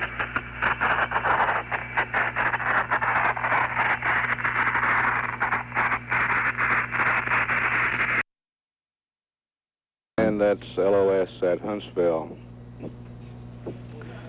Rusty Schweickart out in the golden slippers on the front porch of the limb.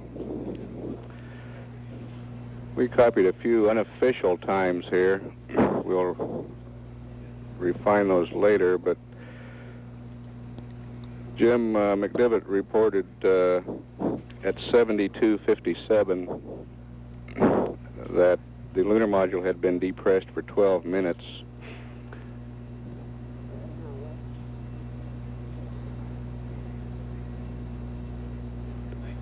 We copied CSM depress as 72:59. We copied the start of the egress when Rusty started out the hatch as 73:07:37. And he reported being in the slippers at 73:08:08. You may have heard a reference where Rusty reported that he could see the bullseye very well. Astronaut Dick Gordon, who's in the control room right now, says that's a reference to the star Aldebra, which is familiar to navigators. Old friends of Aldebra call it the bullseye. We'll be back up at the Redstone at 73 hours, 19 minutes, about 19 and a half minutes. This is Mission Control, Houston. And we'll be at the Huntsville, at the Redstone within a few seconds. We'll stand by.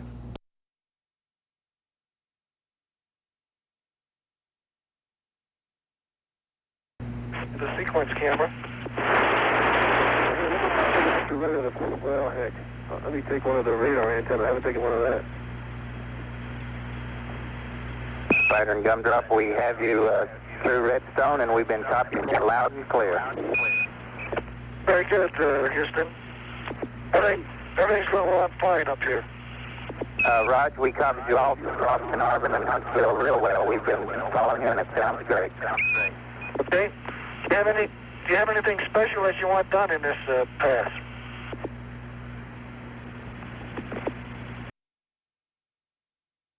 No, unless you wanted to poke the TV camera out there. I'm not sure we can get that configured that quickly. Raj, understand. Dave, you taking some more movies? I will, as soon as he passes the camera out to you. Okay. Jim, you ready for this camera? Yeah. Okay, haul away. It's on the road, it's running. Dave, you want to get a picture of this relay here? It's too late. I'm taking it. Okay.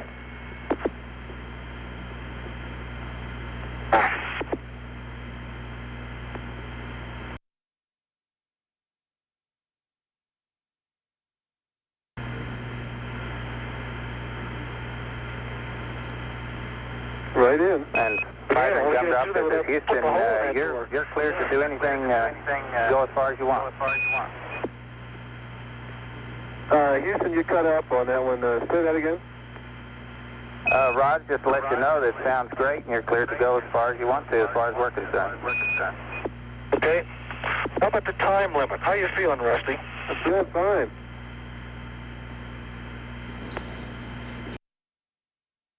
Go ahead and try to run the thing for the 2 day passes and a 1 night pass?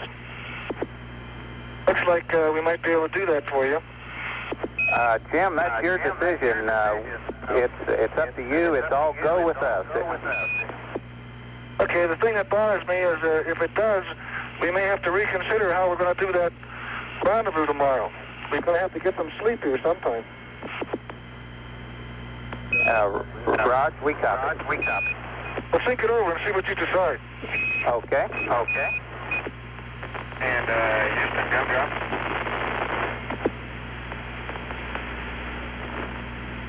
Houston, gumdrop's calling. How do you read? Go, Gumdrop. How we do it?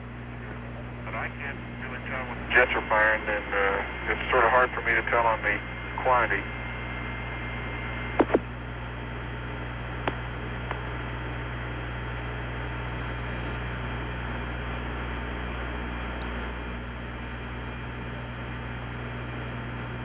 You heard Okay, that. Rusty, why don't you start hauling it out again? Okay, coming out. Hey, how about giving Houston a call and asking him about that? Okay. Houston, how do you read the place? Place, you're coming in loud and clear. It keeps slipping, Jim. You're going to have to help the cable come out a little. Okay, wait. Okay. Let me come up closer. Just a minute. Never mind, I got it. I'll just come up closer here. Okay, I got it now. Very little propellant. It's real good. Okay, Houston, thank you. Just wanted to make sure. And Spider, this is Houston. We're recommending that you terminate at the end of this daylight pass. Okay, I sort of felt that way too. I don't think we're going to try that transfer for sure. All right, we'll terminate here.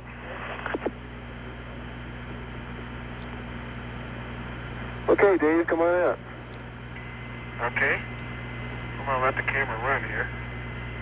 Dave, come on out wherever you are. Stand by. Let me put away my little push button. Yeah, we're all taking pictures of everybody taking pictures. Yeah, you want to retrieve the sample? Right, that's a good idea. 2 tanks Hey, in Rusty, about why don't 4 you lean minutes. over here again? I'd sure like to get a picture of that whole scene. Okay, coming over.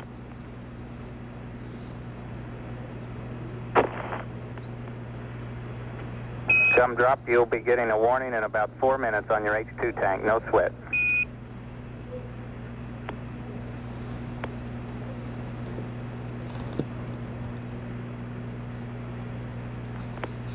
Oh, those window marks are all over there. Yeah.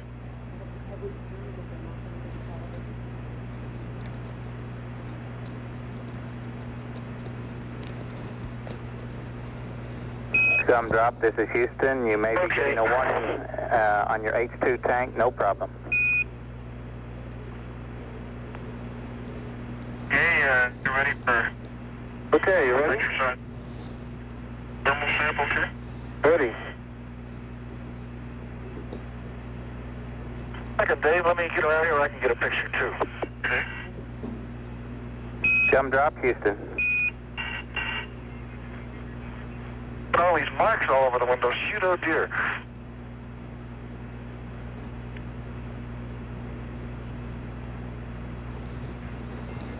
Gumdrop, Houston. Hey, Dave. Okay. Are you ready for the scene? Hey, use your head when you're out there. You know, this isn't a contest between you and that sample. All right.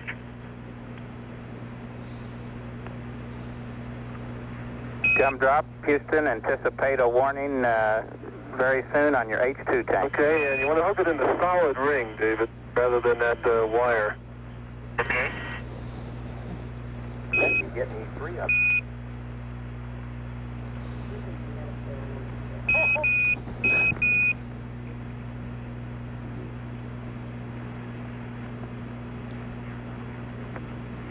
No problem. Okay. There's one. It didn't even close on itself. Okay, now you got to pull those straight up, and there's one more little hook. Okay, now next one. Whoa! About that. Got some thermal sample. Yeah, you're getting it wrapped up around your neck. Now give me. Okay.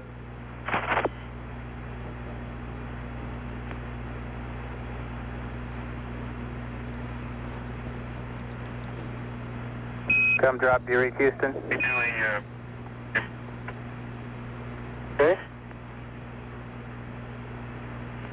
Come drop, do you reach Houston?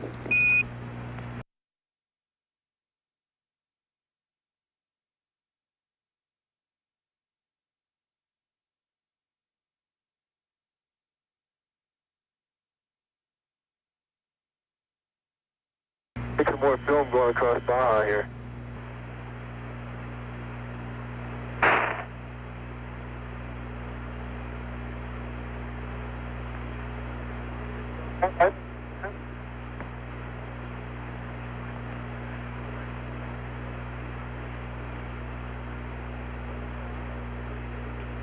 Must be inhabited. The water's all dirty.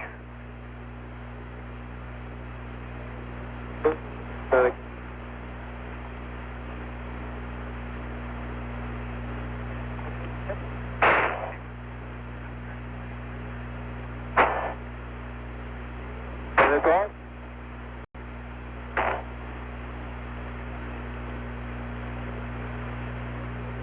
Hey,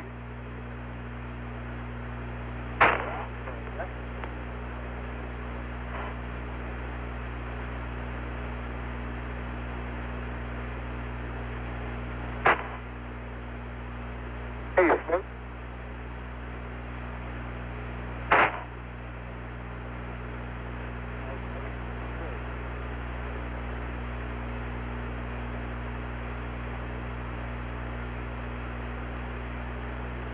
There you go.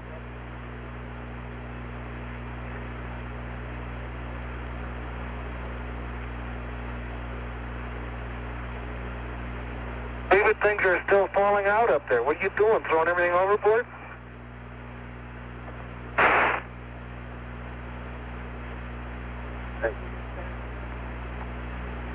Yeah, there. Yeah. Yeah. The water sticks out, but the city doesn't.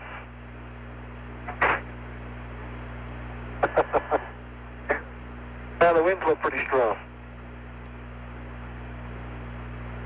A lot of clouds. Flags in there. That's right.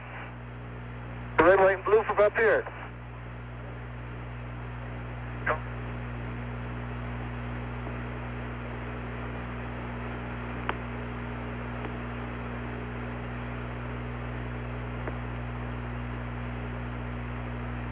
Houston, how are you reading Red Rover here? Roger, reading you loud and clear here, Houston. How do you read me?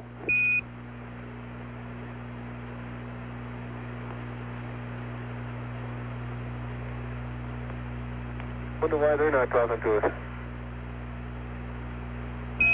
Spider, gumdrop, this is Houston. How do you read? Spider, are you reading Houston? No, I haven't heard him say anything either. Houston, Spider. You read? Raj, Spider, this is Houston. I heard him then. Spider, this is Houston. How do you read? Houston, Spider, do you read? That's affirmative, Spider. This is Houston, reading you loud and clear.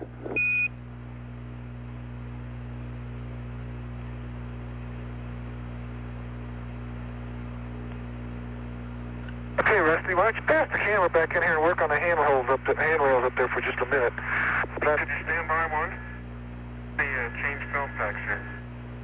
Okay, here comes the camera. Hey, just a minute, let me get this other one zipped in. Yeah. Take it easy out there, I don't want you getting... Okay, go for it. Hey, Rusty? Yes, sir. Stand by. Oh, I'm not going to start yet. I got to pass this camera back in. Take your time.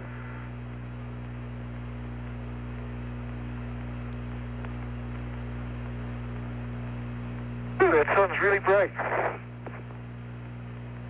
Houston, this is Red Rover. If you read, I'm just going to call you in the blind here. The suit's very comfortable. I'm on min cooling, and I haven't had any problem at all. The only thing that's warm at all are my hands, and they're just barely warm. They're not really hot at all. Roger, Red Rover, this is Houston. We're reading you loud and clear. We're copying all transmissions.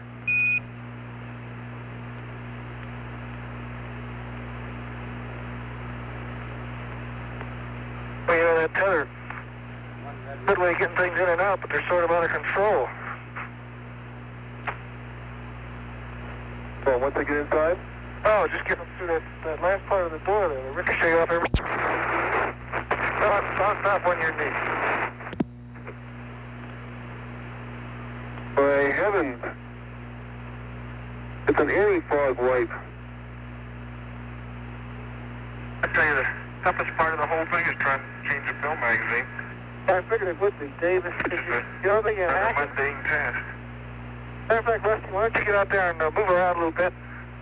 And hey, here goes your camera, Dave. That's tethered. I learned that from a friend of mine named Mike. Yeah. Rusty, why don't you exercise the handrails a little bit just to see how they work, and don't go very far up, and if Dave gets a picture, fine. If he doesn't, well, that's just dead. Okay. I think it's got to go 90 degrees to that way, Dave. Yeah. Red Rover, Houston, do you read? There you go. Yeah. Can't see it very good. Doesn't look like you know what? It's very good either. Thank you. Ever seen one of those before, Dave? Yeah, it's the somebody effect. There you go. Got it? A friend of mine named Gene. Yeah. He checked the various and sundry settings. Okay. As soon as you get that done, turn it on, and I'll be going here. Why don't you come over and get the thermal sample and get it in, so we don't have to mess around? That's a good idea. Okay, coming up. Wait, let me have my hooks back. Oh shoot. Wait a second. It's for a movie camera. If it ever runs again, it'll be a miracle. Warm when it came in? Oh, it just got bashed around. That hook doesn't hook onto it right. It slides up and down a wire, and it's got that stretch cable in it, so every time the tension comes out, the stretch cable slams it into something. Okay. Go ahead, pull it. Okay, I'm coming. Red Rover, Houston, do you read? Okay, let me put it on down there and lock it. Dave, you taking pictures yet? I can't get it to run now, would you believe? Okay, heck with it then. It got kind of smashed around a little bit too. I think these cameras are good for one film pack, and that's about it when you're doing work like this with them. Red Rover, Houston, do you read? Let me turn around here and get some stills. Okay, Jim, stand by, just one here. Hey. Gumdrop, Houston, do you read? Hey, anybody up there read me? This is Houston. Oops, there goes the nut. Okay, what, are you talking about me again? Okay, pull in. One each thermal sample coming in. Spider, Houston, do you read? Okay, can you take it off there and let me get that hook back? Yeah, you just have to hang on just a second. Okay, I'll tell you what, I don't need the hook just to go far way up and back down again. Okay, oh goodness, get down in there, food. Ah! Okay, you want me to start, Jim? Yeah, Rusty. Okay, here I go. Rusty, I want you to evaluate those handles, and when you get through with it, I want a conclusion from you on whether or not it's a practical way of doing it, like we've already said it is. Okay. Hey, wait for the radar antenna. Right. Oh, yeah, this is very good. Yeah. Oh, doggone. Hey, let me get that camera out. Okay. Anything left of that one? Oh, this is very good.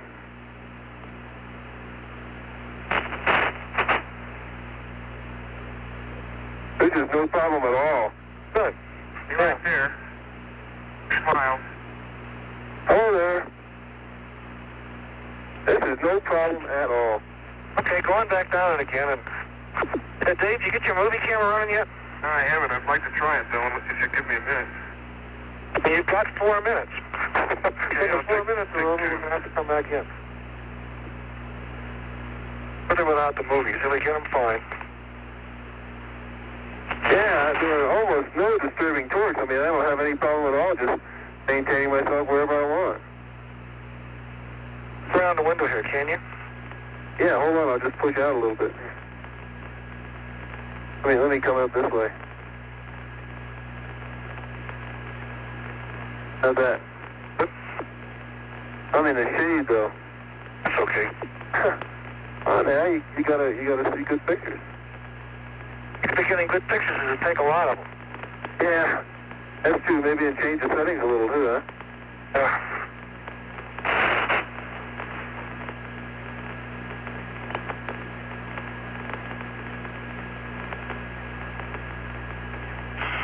How's that?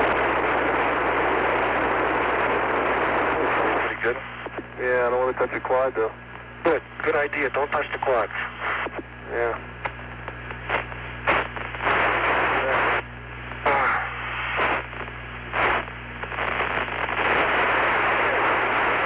Yeah, the trouble is I've got this flash here on the bar. I'm trying to take pictures around that. I'm not sure I'm succeeding. Yeah. Okay, Dave, in like 2 minutes to take some pictures. I can turn it on. Rusty, why don't you go up and down the thing? Go back down to the shoes and back out there again and let the car exit.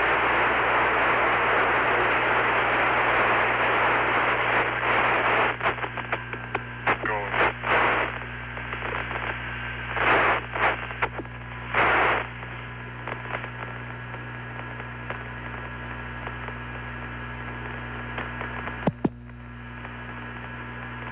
Spider, this is Houston. We're copying all transmissions loud and clear.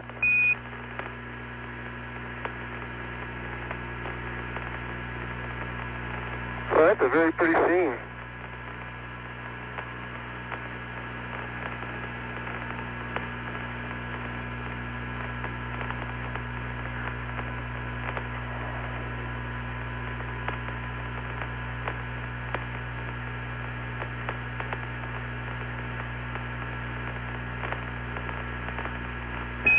Spider, this is Houston. Our gumdrop, our Red Rover. Do you read?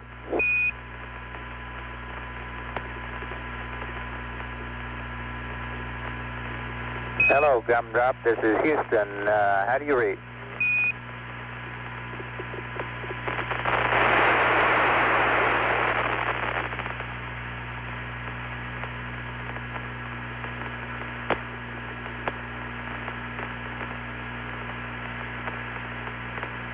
Okay, Dave, you haven't running yet?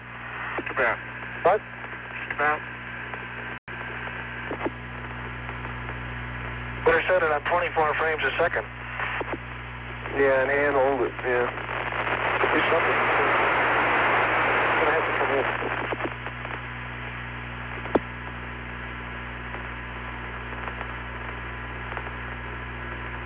You working? I can't tell.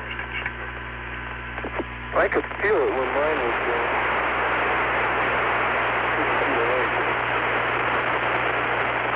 I'm afraid, amigo, the camera has failed. Okay. Okay, Rusty, why don't you start coming back in? All right, coming in.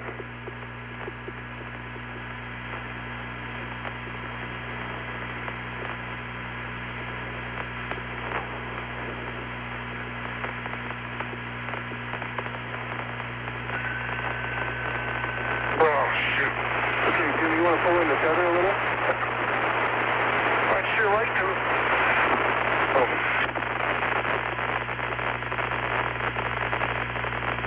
I believe the door finally got itself closed and stuck. Open now again.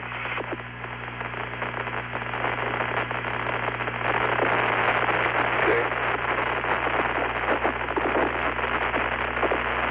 Okay, now I'm going to do my best to stay out of your way. The only trouble is my hoses are kind of out where you're liable to hit them. Okay? Okay, I think they're out of your way. Okay, does it now. Oh.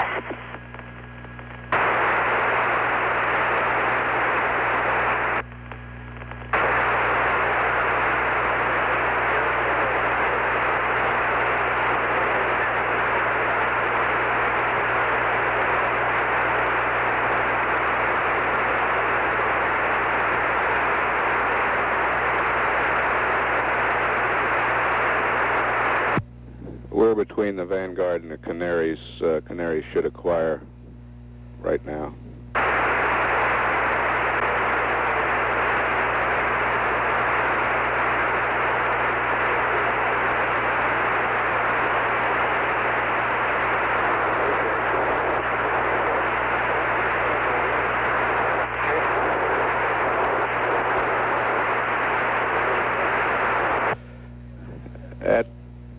At the time, Jim McDivitt said you'd better start getting in now. Rusty Schweickart had been out for 37.5 minutes.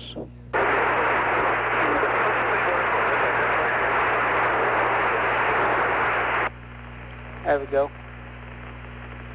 It's going to take me a while to get down and get that thing closed. I just want to make sure you got back inside.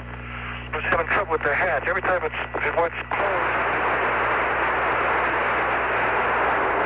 Oh, I see it's clear. It's still daylight. How can I help you? Here, we got to close that thing so I can see the hatch before I try to lock it.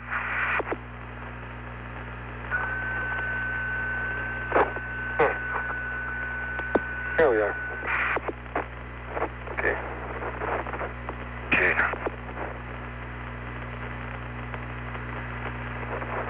Okay. Okay. Let me get across the top here. Maybe I can get it your way. No, that isn't gonna work. Let me get back in the corner. No, I think it's okay. Looks like it's all right the way it is. The best thing you could do is, if you can, is to gather this poop up here. Try to keep it up off the floor.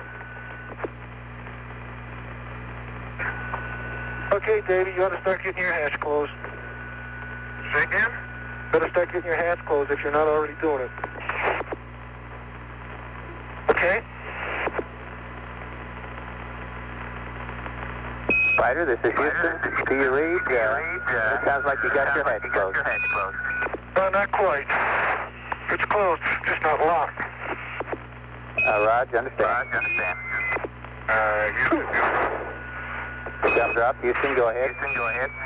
All right, the gun drop hatch is closed and locked. Raj, understand. Hatch closed and locked. Good show. And I couldn't get up to you, but we heard all three of you coming in loud and clear.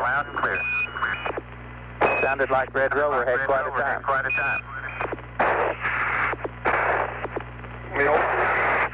What I need to do is I've got to get my head in front of your leg instead of behind it.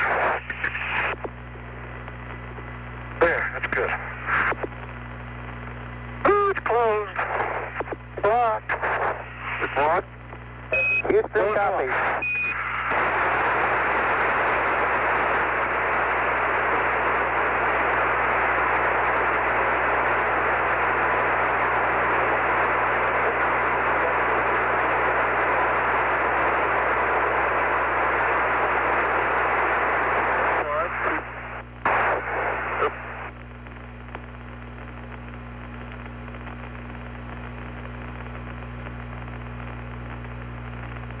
And Spider and Gumdrop, if we lose you off Canaries here in a couple of minutes, we'll see you over to Nanareve about 06.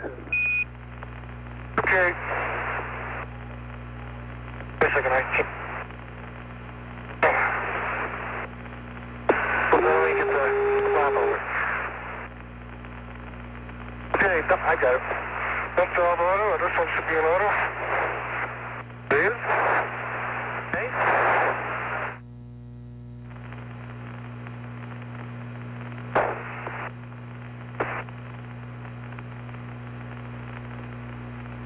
Kevin, repress going to auto. Let's see, what are The first major function we have in flight is to extract the lunar module from the S4B third stage of the Saturn V. And to do this, we perform a maneuver called transposition and docking, which is nothing more than a turnaround maneuver and a docking of the command and service modules with the limb. And the limb is attached to the S4B. After the docking, it's necessary to pressurize the lunar module and attach a couple of electrical umbilicals in order to make electrical contact with the release mechanism, enabling us to extract the limb from the S4B. The docking maneuver is very similar in technique to the maneuvers we performed in Gemini, although the mechanism is quite different. And the visual aids we use are quite different because, unlike Gemini, we cannot see the actual point of contact. My job will be to make sure the command module is ready to receive the two crew members from the lunar module in the event we have to go outside the vehicles to transfer from the lunar module to the command module. And during our particular exercise, I'll set the command module up as far as the interior configuration, which means removing the center couch and stowing it. And I'll depressurize the command module and open the hatch. Few people really appreciate the significance and the capability of the flight controllers on the ground. They really have more information available to monitor the spacecraft when it's over a station than we do on board. And I rely particularly heavy during the rendezvous on the flight controllers because I don't have the time to spend on the systems that we like to spend. And in doing this, in doing the navigation and the maneuvers, why I rely on the flight controllers to watch the systems on board the command module.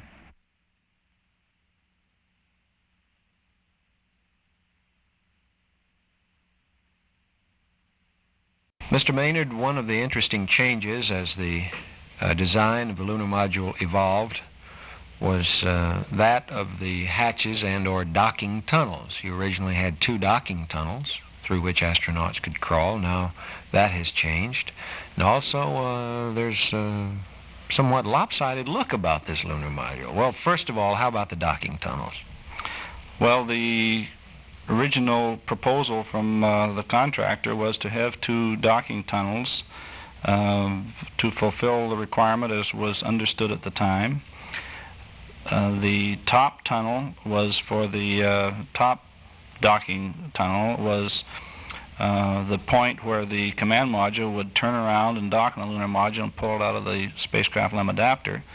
This had the same functional performance requirements as the Gemini docking arrangement had, except you had to also crawl through the interface.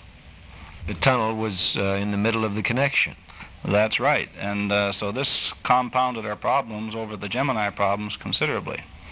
Now the front docking tunnel on the original configuration was associated with providing the maximum clear visibility by the lunar module pilot of the command module when the lunar module is coming back to dock with the command module in lunar orbit, so that we wanted to have the best opportunity of fulfilling that docking. Now, it turned out that out of one of these two tunnels, you also have to crawl to get to the lunar surface. And when we add that additional functional requirement to the tunnel of crawling through it and getting to the lunar surface in 1/6 of a gravity with a backpack on and so forth, going down the lunar surface, come back up, it was anticipated to cause considerable problem with the design of the suit and the backpack themselves. We at the same time, early in the configuration development, found that the LEM pilot could in fact look over his head quite nicely through a small window above his head, and he could see sufficiently well a target on the command module that would permit him to dock the lunar module with the same hatch that the command module had used in the transposition phase of the mission. So then what did you do? You changed the front door to a hatch and just retained one docking tunnel? Yeah, that's right. We deleted the functional requirement of the front hatch to also be a docking tunnel and simplified it considerably so that it could perform those requirements it had to perform much better. And it is still a certainly not a simple case of opening up the door and walking through it. It's still a case of the crew having to get down on their knees and crawl through this hatch and out on the lunar surface, and it's made rectangular now. That is a little bit better shape for the crew, the man with his backpack on, to get in and out. If it had been the docking arrangement, it would have been circular and would have been a little bit smaller, and it would have been virtually an impossibility at this point in time. Why is the ascent stage of the lunar module a bit lopsided? Why is it a bit one-sided looking? Well, in the original configuration, there were 4 propellant tanks, 2 oxidizer and 2 fuel. And on one side we had an oxidizer tank and a fuel tank, and on the other side we had an oxidizer tank and a fuel tank. We found that these tanks were hooked up in series, and really they weren't redundant. And we found it was really much better to go to single tanks, larger of course than the individuals were. But we went to 2 single tanks, and when we did that, the oxidizer to fuel ratio was 1.6. So the oxidizer tank was closer to the longitudinal axes of the vehicle than the fuel tank was, in order to balance the moment of mass to get the center of gravity on the longitudinal axes.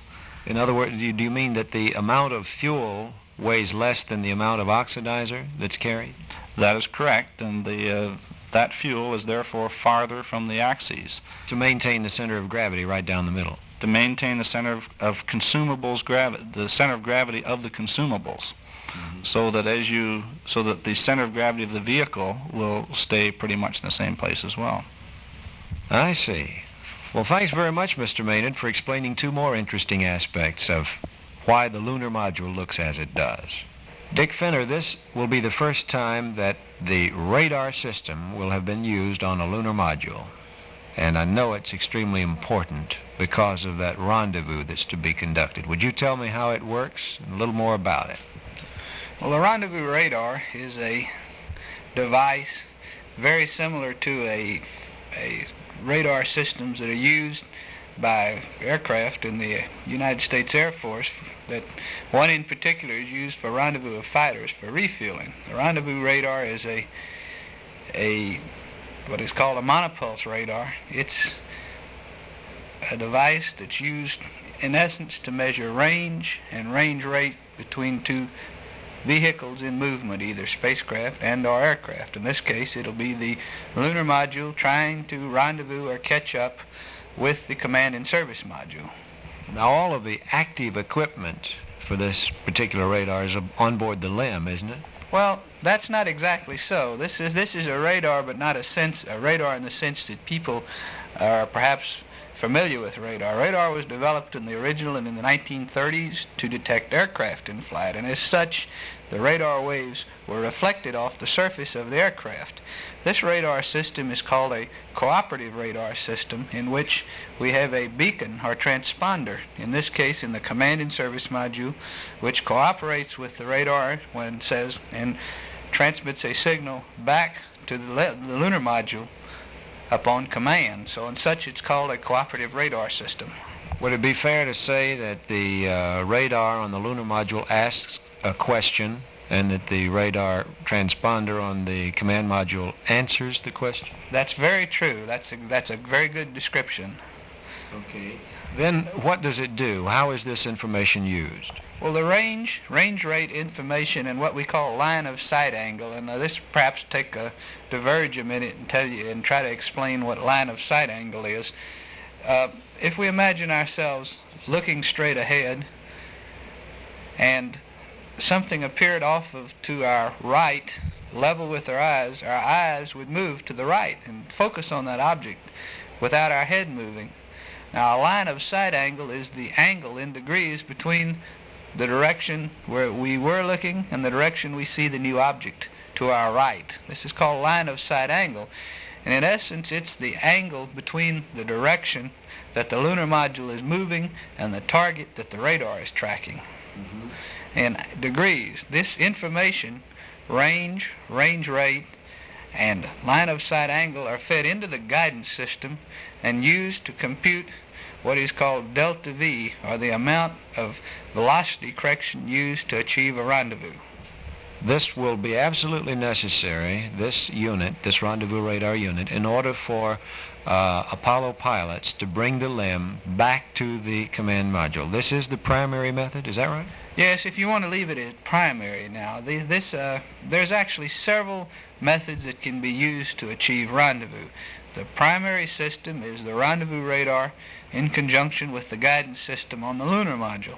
However, certainly we would not want to attempt to go out and do a rendezvous without a backup system. There are other backup modes, one of which involves the use of radar information from radars tracking on the ground. There is a so to speak, dead reckoning system that the astronauts can use themselves that allows them to rendezvous. But the prime rendezvous system, the one which has the greatest possibility of achieving rendezvous with the minimum of fuel consumption, it does involve the rendezvous radar and the guidance system. Thank you very much for explaining us. Thank you very much for explaining it to us, Dick Fenner. Dick Fenner, the Radar Subsystems Manager for Project Apollo.